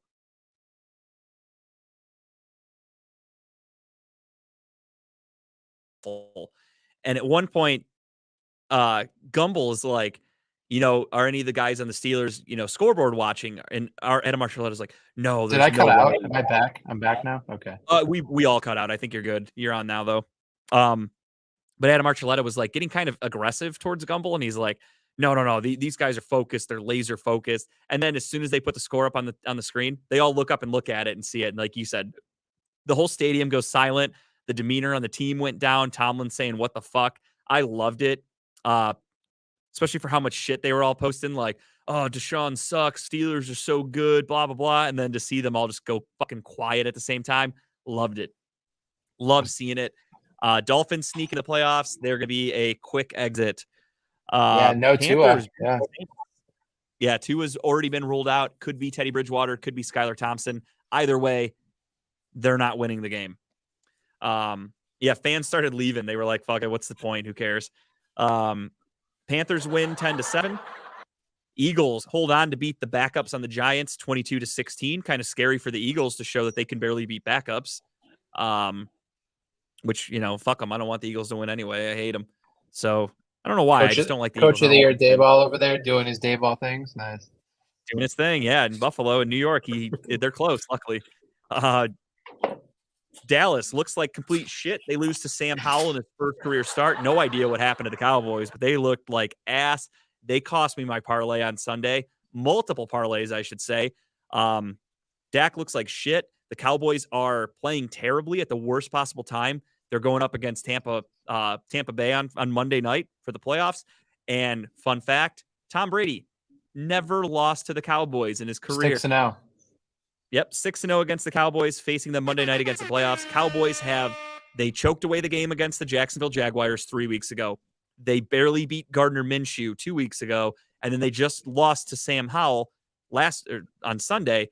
And Dak Prescott, I think, leads the league in turnovers. Like, it is ugly for the Cowboys, and not. This is a typical Cowboy thing, though. They're prefacing for that. I think they fire McCarthy and they promote Kellen Moore to head coach. Or I think this is setting up to be their first round exit, like they always do every year. Sean Payton to Dallas really intrigues me. There were rumors for years that Sean Payton could be looking at Dallas. But I think McCarthy does get canned if they go one and done again, especially with the collapse at the end of the year. They had a chance to compete for, albeit Philly needed to lose to the Giants on Sunday, which they did not do. But if the Cowboys won, they could have had a chance at the 1 seed. Instead, they go out and get fucking embarrassed by a rookie quarterback making his first NFL start. Not good. Chargers lose to the Broncos. Broncos actually looked decent once they fired Nathaniel Hackett a couple of weeks ago, and they win. The Chargers, kind of stupid. They already locked up their playoff spot, and Joe Staley decided to play everybody, and Mike Williams hurt his back, and he's now missing practice and might not play on Saturday. Questionable decision by Joe Staley to play all the starters in a meaningless game. Yeah, it didn't make sense to me either. And I honestly had high hopes for them going into this playoffs. Thought maybe they'd do pretty well with that team they have. But yeah, that's that. I can't believe he did that. Yeah. Weird situation there. So curious to see what happens. Fun fact also, Trevor Lawrence, dating back to high school, has never lost a game on a Saturday in his career. What did we transform bodies with Greg today with these fun facts you're dropping tonight? I love the wisdom. Facts. I do a lot of research. Now that I'm a gambling man, I got to do a little more research. Yeah, it's Justin Herbert's first career playoff game, and obviously it's Trevor Lawrence's first career playoff game. Both happening on Saturday. We'll get to those picks in a little bit. Baker Mayfield takes the Seattle Seahawks to overtime. Seattle needed this win to lock up a playoff spot. How fitting. Baker Mayfield's last pass of 2022-2023 season, interception. No. You love to see it. Oh, yeah, he threw an interception in overtime. The Seahawks went down, kicked the field goal, won the game. Did you see that meme about how he's helped the whatever 3 teams miss the playoffs in 1 year, which is a high success or whatever? Yeah, he got 2 coaches fired. He's done so much for the NFL this year. Kudos to Baker. The Cardinals get their asses kicked by the 49ers, who look like the best team in football, 38-13. And the surprising game of the week, the Detroit Lions, with nothing to play for, beat the Packers. And Dan Campbell said it. He goes, they're like, how do you motivate your team when you have nothing to play for? And he goes, we have motivation. We want to keep the Packers out of the playoffs. That's what we're playing for tonight. And they did. 20-16. Dan Campbell wins. I tell you what, man, that team was going to run through walls for that guy. If they get a little more talent next year, they could be dangerous next year. Yeah, they also strike me as one of those teams, though, that kind of blew their load, and next year they're going to suck again because, like, they put it all into this season. You never know, though. Crazier things have happened, but they do strike me as that kind of team. But yeah, kudos to them. The Aaron Rodgers walking off the field kind of made it seem like it's going to be his last time either at Lambeau or last time forever. Only time will tell. He's meeting with the owners and the GM and everything this week. I don't know what came of it. I think he's done. I think he might now be Tuesday and all that. But yeah, we'll see what happens with him. I don't know. You think he's he's going to be retiring? He's going to be a permanent person on the McAfee show now going forward. I don't know. He picked it up in the rest of the season. Once they got off to a slow start, then he started looking better. I'd like to see him back. I love Aaron Rodgers. I don't want to see him go out like that. He's going to the Vikings next year, and then Jets, and then he'll retire. He's pulling a full Brett Favre. If they made the playoffs, they were getting their asses kicked by the Niners anyway, so it doesn't matter. That would have been a pretty game. It would have been pretty ugly for the Packers. I'll tell you that much. So I'm kind of glad he didn't go to the playoffs just to get it steamrolled, but it does suck to watch him. I guess it is cool that he got to leave Lambeau. If he does retire, his final game was at Lambeau, albeit a loss. Still kind of cool. Who But has that was more your- wins at Lambeau? Is it Favre or is it him? That's a good question. I truly don't know. You'd have to look that up. Who has the most ripped off charities, though, out of those two? That's definitely Brett Favre. That scumbag. Stealing from those poor kids. I love how you got these jokes set up because you know you owe me a set. Oh, that's right. I got to work on that. I lost the picks. I got to get tattooed. I got to do a comedy set. I did not have a good year with these picks. Every bet I made backfired. Did Kyle freeze, or is he just really intently looking at something? Oh, okay, he's not frozen. I thought he was frozen. Honestly. I was reading a stat line. Sorry, I apologize. Your eyes didn't move or anything, so I'm like, I think Right. he's frozen. I was playing Walking Dead over here, so I apologize. There was like no movement, no smiles, nothing. I'm like, all right, I think we lost him. Yeah, I got to do a set with Tim. Possibly, you never know when I'm going to do it. I might do it at Lucy's Shenanigans. They're no longer Lucy's Shenanigans Seafood and all that other stuff. They have changed their name. They are just Lucy Shenanigans. They're located at 2218 Broadview Road, Cleveland, Ohio. Michelle and the staff at Lucy's are always committed to giving their guests the best experiences. Join them every Friday night for karaoke and, of course, all your hometown sports games. Contact them today, 216-675-0013. Well, as you see going across the bottom there, you see who won the picks this year. So it's me. So which means somebody's due for a tattoo, and I cannot wait to show Justin the tattoo that's been picked out for him. But we're gonna hopefully. I'm not sure if this has been planned yet, but we're talking about it right now. The official tattoo parlor, Redline Radio, Tattoo Therapy Inc. We're gonna try to make an appointment to go out there to see Riley. Riley Chase and the team are considered some of the most elite tattoo artists in Northwest or Northeast Ohio. If you want to go visit them, they're over on Pearl Road in Parma Heights. Give them a call today at 440-747-7130. They're over in the Greenbrier Shopping Center next to Penn Station. Hopefully we can get it alive or like go live while we're there, while you're getting the tattoo, but we'll still see. Yeah, we brought it up. We're hoping that can happen. Haven't heard anything yet, but I mean, no.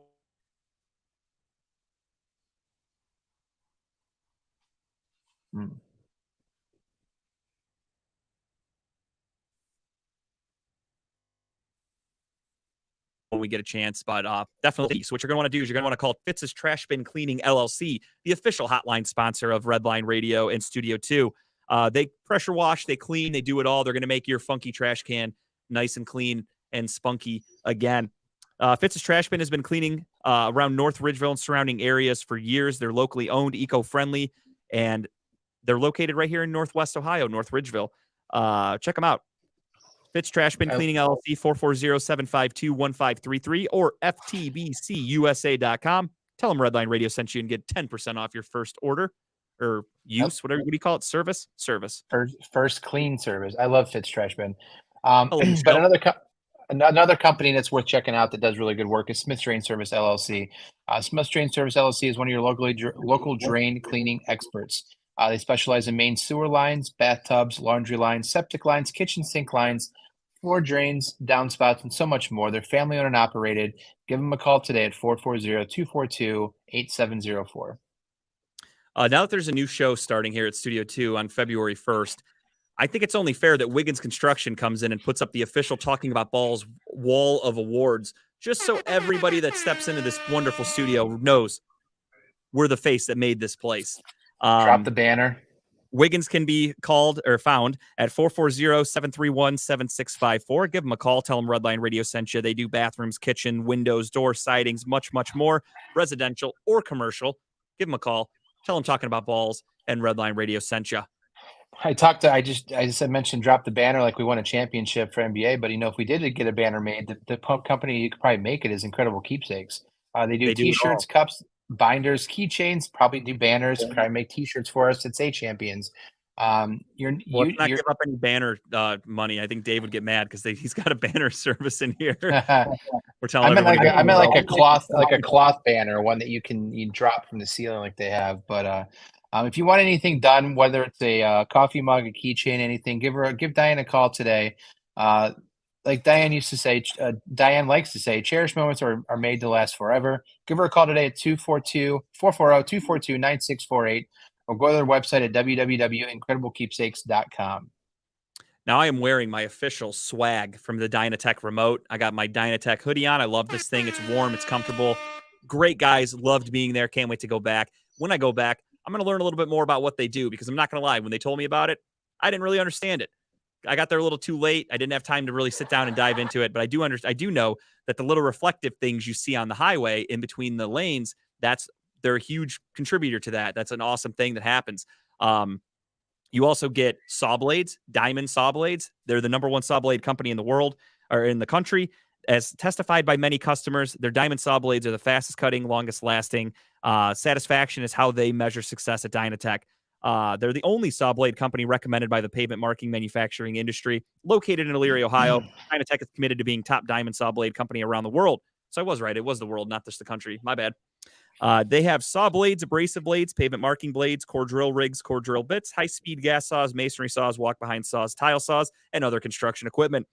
They stand behind their products with a warranty and customer service that keeps their customers satisfied. Call Dynatech today, 161 Reeser Court in Elyria, Ohio, or 1-800-446-9001. That's 1-800-446-9001. Or give them an email, sales@dynatech.com, dynatech.com. And I'll just end. Oh, go ahead. I was just going to end with one thing. You know, I mean, Dave's been going and watching these guys a lot, so I think they're doing a lot more shows recently. But Bad Juju puts on a hell of a concert from what I hear. I can't wait to go see them. They're the official band of Redline Radio. They do a lot of the '90s alternative rock. That's kind of right up my alley for music. I like to go, so I want to get out there and watch them someday. But if you have an event, you have a bar, anything you want to book these guys, give them a call today. His name's Dan. 440-225-0511. Definitely worth watching if you see them around. They've just been at Time Warp the last 2 weeks, I believe. So speaking of Bad Juju, we were actually here. Kyle and I were live in studio number 2. Lovely. Growing Wings Adult Services, state-of-the-art Studio 2. Growing Wings Adult Services has over 7 years experience taking care of adults with disabilities. For more information, call Lisa at 234-334-7547. We were here on Saturday with Steel City Running Lates, and that was my favorite ad read that Chipper did. Chipper completely forgot the name of the band he was promoting, but he did remember the name of the bar that they saw them at, which was not an official Redline sponsor. So he throws out the name of a bar for free and then goes, and yeah, we saw, what are they called? He kept stuttering over it. I loved that. That made me really happy. Well, he remembers what the priority is. The place that serves you alcohol takes priority. That's all he remembers. Chipper is good at that. I'll give him that. As I mentioned, though, this week, check out Steel City Running Lates. They will be starting at 10 a.m. Some of you will just be rolling out of bed, probably Chipper even a little hungover. They're going to do an hour-long special just for the end of the season for the Steelers, because they, too, did not make the playoffs. So any of you guys at home, if you're going to watch that show, make sure you let them know in the comments that they're watching the game from the same place the Browns are. So talk their shit as much as they want. But and then they go on a retirement seminar for 3 months, right? 4 months. Yeah, then they go on their hiatus because they can't be bothered to do a show in the off season because, you know, they don't, I guess, care about the off season. They just come in and talk about Tiny Hands Pickett. That's all they care about. Kudos to them. All right, we got Joe Woods wasn't the only coach that got fired. I mentioned before Lovie Smith, an official today. Cliff Kingsbury let go by the Arizona Cardinals after just signing a huge contract. They are fucked. They lost their GM, their head coach. Kyler Murray just got that huge contract. DeAndre Hopkins wants out. It's a mess in Arizona. J.J. Watt retired. Not like he really meant much to them because he can't stay healthy. Really interesting to see what's going to happen there in Arizona. I don't think it's a highly coveted job. I don't think many people are going to be like excited to be there. Kyler Murray is a very, very small, limited quarterback. You got to really have the right offensive mind in there to help him succeed. And Cliff Kingsbury, they thought was going to be it, and clearly was not. I don't really know who they're going to be looking. I know they requested an interview with Sean Payton. I don't really know if I like that matchup. I'm sure they probably called Jim Harbaugh to see if he's interested because they are getting investigated up there in Michigan. So Harbaugh will probably pull a Pete Carroll and get the fuck out of Dodge before the hammer comes down. But we'll see. I don't know if you know. Have you seen anything? Who they're going after? No, I saw the Sean Payton news. I saw that they had requested an interview, but that's it. Okay. Then yeah, we were on the same page there. So yeah, that was it. Actually, surprisingly, a pretty average Black Monday, as they call it, with all the firings of coaches. Besides Joe Woods, there were only 2 head coaches. Matt Rule was fired midseason. Nathaniel Hackett was fired midseason, and Frank Reich was fired midseason for the Colts. That's about it for the head coaching Are the vacancy. right now. Browns done firing people? No. When Brian Flores comes in, I'm sure we'll let go of most of the defensive staff. He'll be able to pick and choose who he wants to keep, if anybody. They'll all get to come in, kind of plead their case, explain to him how they can work together, and then if he doesn't like what he's hearing, get the fuck out. He's bringing in his own people. So I think most of the defensive staff is going to be done. I think in terms of coordinators, apparently Mike Prefer is safe. I don't know how. He must have Yeah, picks that confuses me. or something like that. He's got to have some sort of blackmail. There's no other explanation to why he has survived like 4 regimes. I don't get it. I thought for sure he'd be on the same bus with Woods, but that just confuses me. Yeah, I didn't really understand that. I forgot my pen. I'm just grabbing that really quick. Yeah, I don't understand how Prefer survives. I really don't get it. He's like a fucking cockroach. The only thing that can survive a nuclear blast. The guy just won't go away. He is the herpes of the Browns coaching staff. Just when you think he's gone, he shows right back up. So I don't know what they're going to do. I guess they're just going to stick with him and hope for the best. Maybe having a healthy Jakeem Grant is going to change things. I really don't know. We'll see. The national championship was played. For those of you that watched the first 5 minutes of it, the game was over really fucking quickly. What a shit show for TCU. Kind of embarrassing for college football. What a perfect leadway, though, into a bracket championship next year now. What a perfect way to go right into it. Yeah, they gave the small school team that most people didn't think deserved this opportunity. They gave them their shot at a championship contention, and they got embarrassed. They lost by like 50 fucking points, 55, I believe. What was the score? 62-7, I think was the final score. Yeah, 62 or 64-7. Yeah, either way, Yeah, it was an ass whooping. ugly, embarrassing game for TCU. Looked like it could be kind of close. It was 10-0 in the beginning, and then TCU scored. So I was like, okay, we might have ourselves a little bit of a ball game here. And then TCU never even came close to scoring again. It was ugly. You could have turned it off after the first quarter, and you didn't miss a fucking thing. I watched the whole game because I had a lot of weird prop bets going. Only hit a couple. Not happy about that. But that's the fun of gambling. You're going to lose a lot. You just got to take it on the chin. Ugly game, though, for TCU. Just pathetic. Just really not fun. Really shows that Ohio State missing that kick cost them a national championship because they would have fucking rolled TCU. With the players eating chicken wings on the sideline, it really just tells you kind of like the zero fucks given. And, NCAA really fucks up with the timing of the game because it's coming right after the NFL wraps up. You have Black Monday where coaches are getting fired. You've got, they're releasing the schedule for the playoffs, things like that. The NFL is still king. They're taking over the headlines. And then there's all of a sudden you go home and you're like, oh shit, there is a national championship game on tonight. I think most people forgot the game was happening. I know I did. When we did our show last week, we didn't even talk about it because I forgot that it was coming up. I truly didn't realize that it was happening that Monday. So I was home over the weekend and I'm like, fuck, we didn't talk about the national championship at all. And it's happening Monday, but I forgot about it. Because I don't think anybody really cares. Yeah, and there wasn't much to talk about also. I cannot wait. I can't wait till next year, though. I can't wait to get the brackets going. I can't wait to see how some of these, because you're going to get some teams in there kind of like TCU this year, and just to see how they rightfully do. I mean, of course, we assume they're going to get their ass whooped too, but I'm really curious to see how it plays out next year. Yeah, I mean, as long as nobody pisses down their leg like Michigan did, you don't expect these small schools to advance. So just for them to have the opportunity, cool. But if you're a team that's worth a fuck, you should be able to handle these small schools. But who knows? Next year, Michigan might have a new head coach. We'll see what they do. Kudos to TCU for making the championship, but at the same time, why even bother? That was a waste of a game. It was embarrassing. Losing, that was the biggest, widest margin of a victory in a national championship game in history. So we saw a historic game, albeit ugly for TCU. Just not fun, not exciting. There was nothing. The wrong kind of history game you want to watch, but yeah. I mean, they even brought in their backups at one point, and the backups had no problem moving and scoring. That just shows you how bad TCU is. So it was ugly. Not a whole lot to talk about. That is the one nice thing about the game, though, is it's easy to break down. Ugly for TCU. Congratulations to Georgia. You guys beat a high school team equivalent. And Stetson Bennett is one of the oldest college football players of all time. Dude, the memes I'm seeing this week are fucking hilarious. My favorite fact that I learned this week is that Stetson Bennett is older than Tremaine Edmonds. You know Tremaine Edmonds, the linebacker from the Bills? Yeah. So Tremaine Edmonds is in like his 4th NFL season. He's been to the Pro Bowl like 3 times. He's 24 years old. Stetson Bennett's 25 and he's still in college. Just shows you how fucking weird college can be. Yeah, they had the same thing stat with him and Lamar Jackson. I think they're the same age as well. Or Yeah, something he's like that. Maybe a year essentially, older. Yeah. He's the guy from the movie Necessary Roughness, the football movie where he has the eligibility year left and he's in his 30s and comes back to play college football.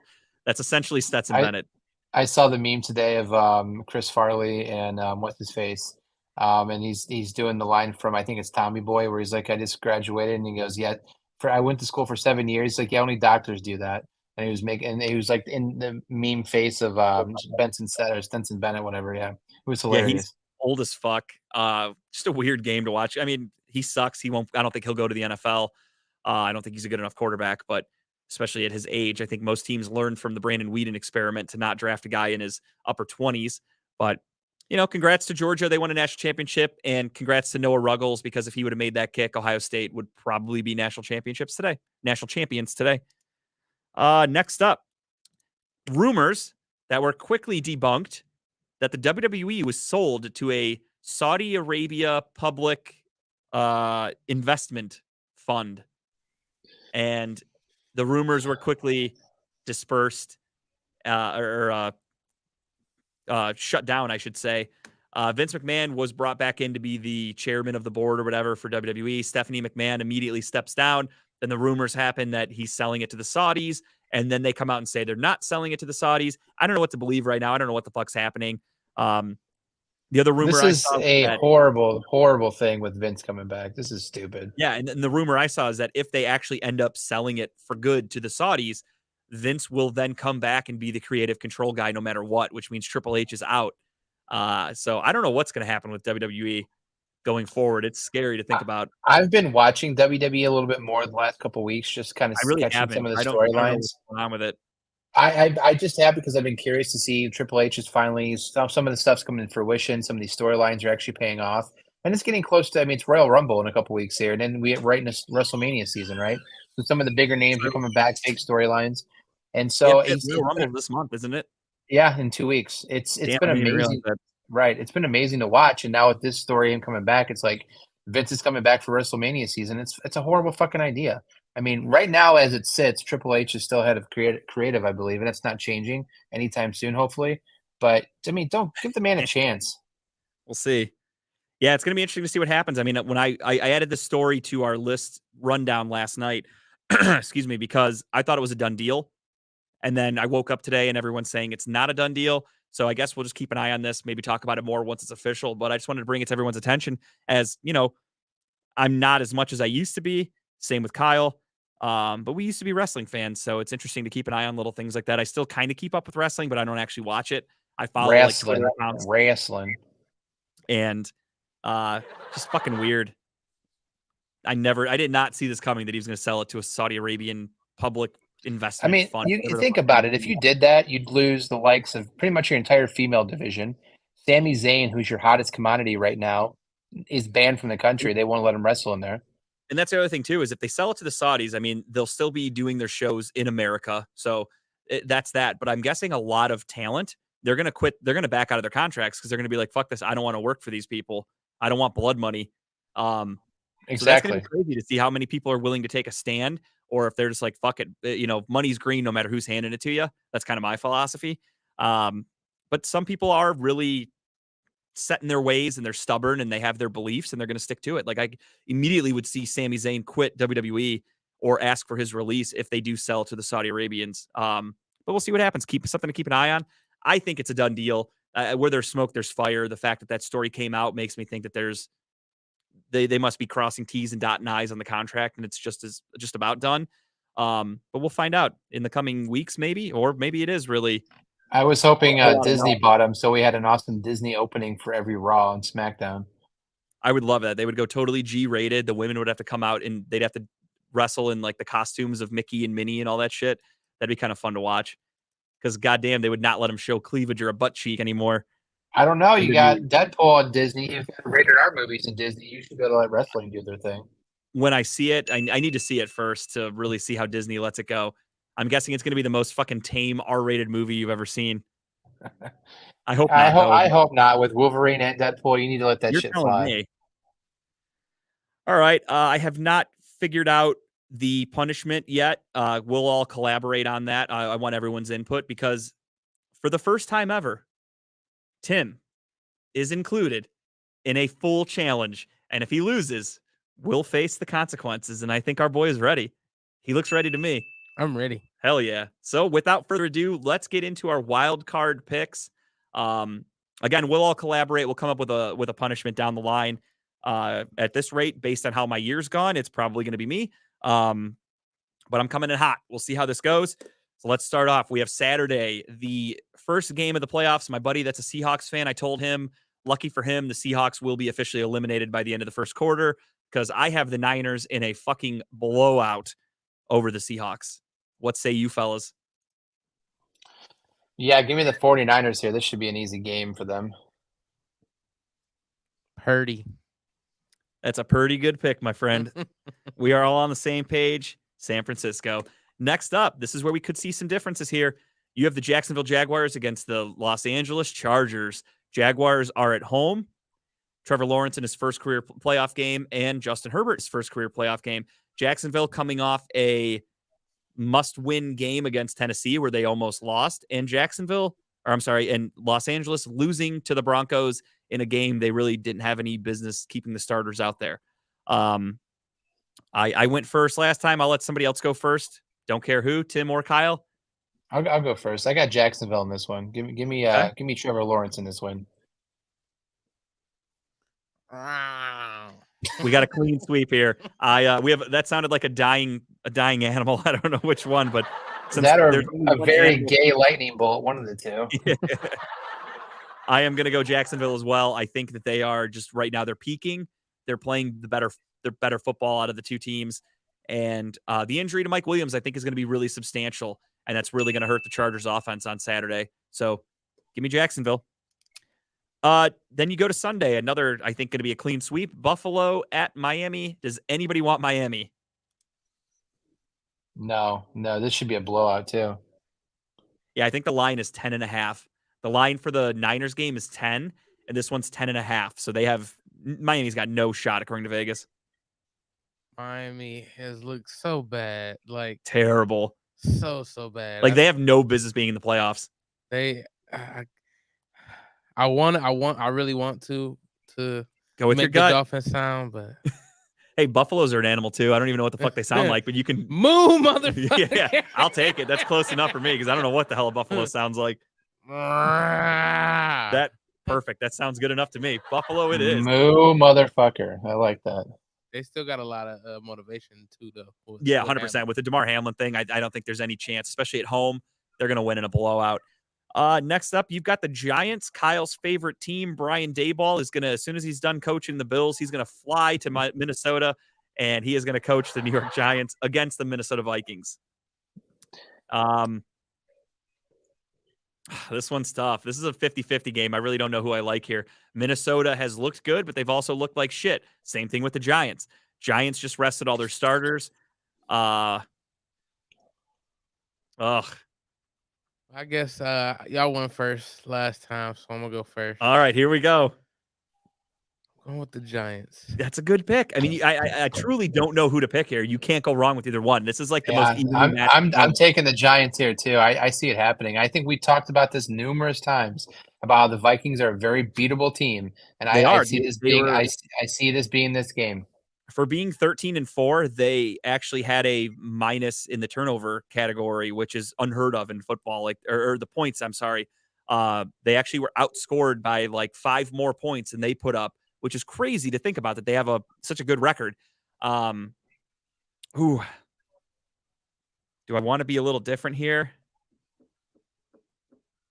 Gambling, man. I hear it in the soul. Give me the home team in a playoff game. I'm going with the Minnesota Vikings. Ugh. Going for it. I got to roll the dice. Got to take a chance. This is a tough game, though. I really don't know. It's hard to pick. That's why, for me, in 50-50 games, I usually just go with the home team. So I'm just doing that here with the Vikings. I really don't know who to pick. Giants still make them The Giants have late great hits, pass rushers. The man. Giants can move the ball with Daniel Jones can scramble. Saquon Barkley looks healthy. He's playing really well. But on the flip side, you've got Minnesota, who if Justin Jefferson shows up and him and Cousins are clicking, they could put up 200 yards together. You know what I mean? It's any given Sunday kind of thing. I'm just going with the home team. I got to do it. Next up, does anybody want the Ravens? No, I don't think they have a chance, but I think it might be closer than some people think it will. But I don't think they win. Yeah, I Give me think the the Bengals Bengals. could beat the shit out of the Ravens on Sunday. I think it's going to look pretty similar. The good thing for this game is it's at 8:15, so hopefully it's over by halftime. We can all go to bed and get some sleep to start the week. Yeah, give me Cincinnati. Tim, you as well, I'm assuming? Yeah, that's an easy pick for everybody. And then Monday night, another good one. You've got Tampa Tom against the Dallas Cowboys. Tampa Tom is at home. Again, he is 6-0 against the Cowboys. These teams faced off week 1, and I believe, obviously, Tampa Bay won because Tom Brady's never lost to the Cowboys.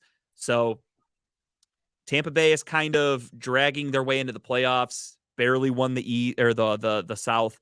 The Cowboys, same thing. They're kind of dragging themselves into the playoffs with a couple of really bad games over the last few weeks going up against Tom Brady, who is arguably the best playoff quarterback of all time.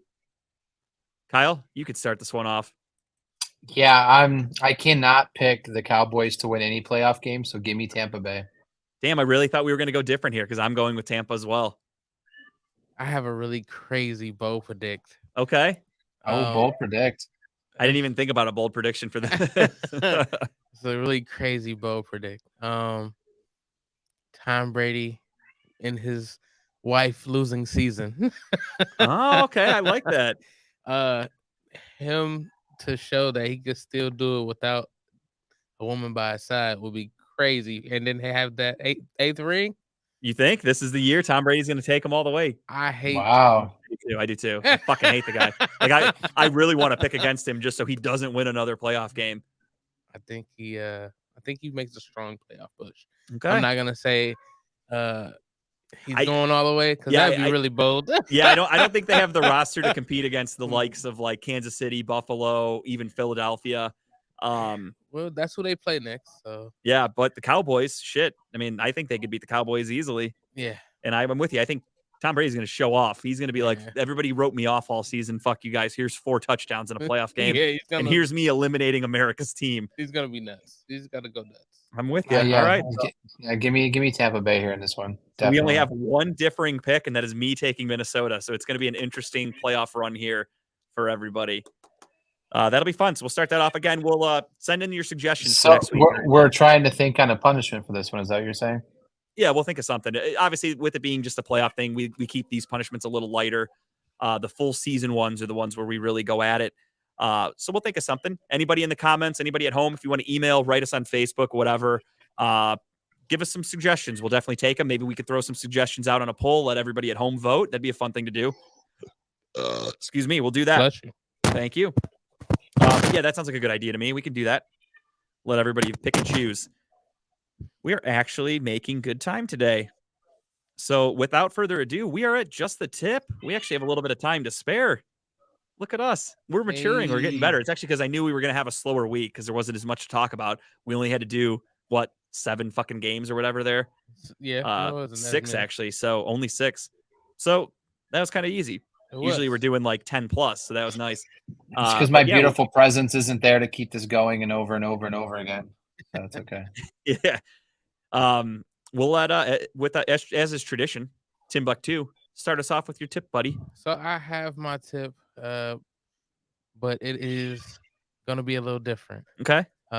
So my tip is actually gonna be my video. Okay, I like it. So that's actually perfect because we have plenty of time. So go ahead. So with that, mind if I go to Kyle next? Yeah, first. Of course. Kyle, can you do yours first? I can give you my tip right now. That's fine. Sure. Sooner the better for Tim. He's eager. So my tip was I started watching a show a couple years ago, like the first 2 episodes, and then I got sidetracked and just never came back to it. And it's on Netflix, so I picked it back up, kind of restarted it. It's called Designated Survivors with Kiefer Sutherland. I love him as an actor and loved him in 24. But the show has a very unique twist to it. So I don't know if you guys know that. Obviously, when they do the address, when they do the speech for the president, that they leave one person behind, and just in case something goes wrong. And this picks up right there. So they're doing the State of the Union address, and he is actually the Housing and Urban Development Secretary that's sitting back at the White House right now. The entire Congress gets blown up, everyone dies, and it falls to him to be the next president. And then it kind of picks up with him now being sworn in as president, and then trying to figure out what happened, why all these people got killed, and it's a really good show. Especially if you're a fan of his, I think you'd like it. It's really good drama, but there's 3 seasons right now on Netflix. I don't know if it's done. I think there will be a 4th season. It's on ABC right now, but the 3 seasons are on Netflix right now. Interesting. I've heard of it, but I've never watched it. It's kind of crazy that they could make a concept take a concept like that and make a show multiple seasons where he's sworn in, everyone's dead. It's kind of like how much can you really do with that? But apparently they can do quite a bit if you got 3 seasons of it. Initially, I was expecting you to say like it's a mini series, like 8 episode kind of deal. But to be a full 3 seasons, that's impressive because that's just good writing, I guess. Yeah, no, it's definitely worth watching, especially if you like him. I do suggest give it a suggest. Watch the first 4 or 5 episodes, because after the first 2 are kind of like just quick, going over the story, what happened, and everyone dies, and like getting sworn in. But then it starts getting pretty good with him handling some of the governors and whatnot around the country. It's a good show though. Absolutely, Tim. Are you ready? Or you want me to go? I'm ready. Okay, go ahead. Here we go with my tip. Here it is. Appreciate it. I'm Tim Buck 2, aka Mr. Don't Let Your Plate Around Me. I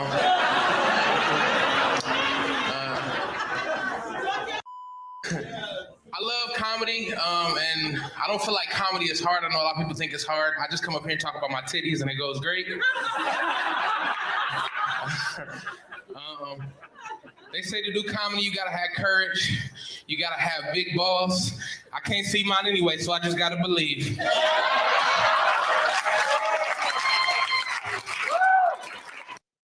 That was my tip of the week. I love it. So for those of you that didn't know, Tim talked about it the last couple of weeks. He did 50 first jokes at Hilarities. And basically they had 50 comedians-ish go up and you tell one joke and you're done. That's it. You try a joke for the first time, or, some people I'm sure tried some shit they've done before, but overall they want you to do something new. And Tim went up there and fucking killed it. That's why it was quick, brief, to the point. Hell yeah, dude. That's good. That's funny as fuck. Great reaction. That's the number one thing. You want that. As long as you got the crowd on your side, you did one joke, done. Yeah. I just went up there. I had a couple jokes written in my head. I'm just like, you know what? I could do a couple, but just went with your gut, and that's the one you went with, and it worked out. I think you made the right choice. Thank you. I appreciate it. I'm fucking proud of you, man. That's awesome. Playing at Hilarities, there's nothing better. I love that place. Got to go on the main stage. It's an awesome accomplishment for Tim. I'm proud of you. I'm sure Kyle is. I'm talking about balls. He's proud of you, buddy. Appreciate it. I appreciate it. Absolutely. You're the funniest guy on our show, Tim. I appreciate it. Debatable. No, I'm just kidding. I guess we're gonna find out. Yeah, we're gonna find out one day. But no, that's awesome, man. Kudos to Tim. That's great. Looking forward to now the football season's over. Hopefully, getting to a show with him. I want to see him again. I caught most of his set at Lucy's, but I came in a little late because I was on Lee's show. So next time he's doing something, if I'm free, I'm there. All right. Well, I can't wait. Hold me to it. Let me know about the 29th. 29th. That's the one at Lucy's? No. It's Hilarities again. Hilarities? Okay. No shit. Again? Same kind of deal? 51st jokes thing? No. Or you're doing like a full set? You got invited back? Okay. Huh? You got invited back? So the guy that runs it, I had talked to him. So no shit. Hell yeah, dude. Keep me posted. If you get that, let me know. Yeah, appreciate it. Hell yeah, dude. That's great. We'll try to get everybody out there. We'll plug the shit out of that on here. The Talking About Boys, we'll sponsor it. So we'll put something in the back that says brought to you by Balls. We got that banner in my basement. We'll hang that up. My Just a Tip is a show that isn't even out yet. I loved the game. I was telling Tim before the show started, I don't play many video games. I play Call of Duty, occasionally Madden, some NHL. I just play sports games. But The Last of Us was one of the greatest video games I've ever played.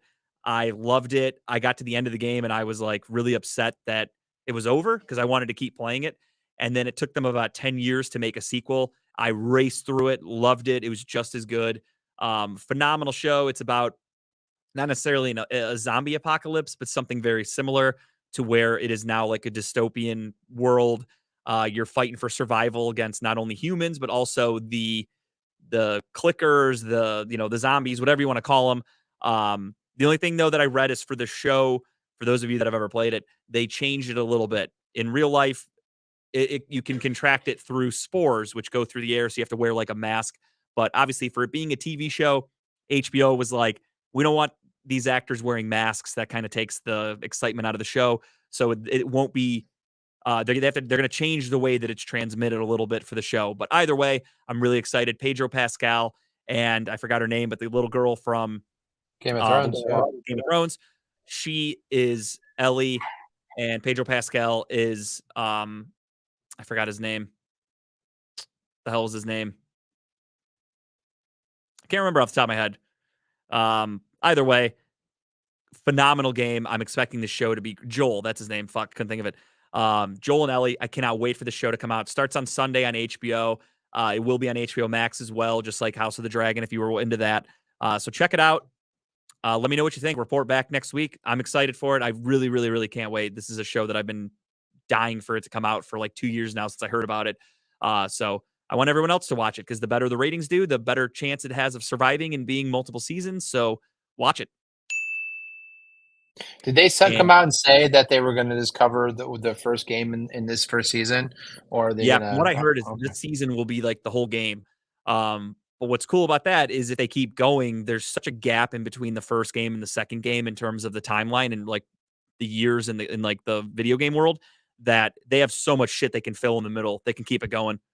So I'm excited for it. HBO usually is just really great with their shows, so I have a lot of confidence in them. If it were Netflix, I'd be a little weary, but with it being HBO, I have a lot of faith in it. So I'm really excited. I'm excited to check it out. And next week, don't forget the Tabbies. You're going to hear us talk about, I already did mine. I have all mine finished already. I'm doing my favorite horror movie, favorite overall movie. I'm doing my most hated movie, my favorite TV show, my most hated TV show. I'm doing my favorite album, favorite book. I got the whole fucking thing. I wrote it all out. I am all set for the Tabbies next Wednesday. I cannot wait. 10 Tabbies? You can do as many as you want. I was going to do 3, 2 balls in the shaft. I'm okay with that. Whatever you're comfortable with. I like that. Yeah, no, honestly, you guys come up with whatever categories you want. I'm doing just ones that I thought of. If you have something else, I also thought about doing, which actually I guess I have time. I have another week. I'm going to do my favorite Cleveland sports moment. So I guess it'll kind of fit in with us being a sports show. But that'll be next week. Check it out next Wednesday night. Wear your Sunday best, dress up, get the champagne ready, get your speeches prepared. We are doing the Tabbies. I cannot wait. That it for everybody? Anything else you guys want to talk about? No, can't wait for next week. All right, everyone. On behalf of Talking About Balls, you look like every white homeless man I've seen. Have a good week, everybody. Thank you for watching. See you, Kyle. I was forgetting about that. Urban Radio LLC is proud to partner with Growing Wings Adult Services for the creation of our brand new state-of-the-art production studio. Growing Wings Adult Services has been assisting adults with disabilities in the Northeast Ohio area for the past 5 years.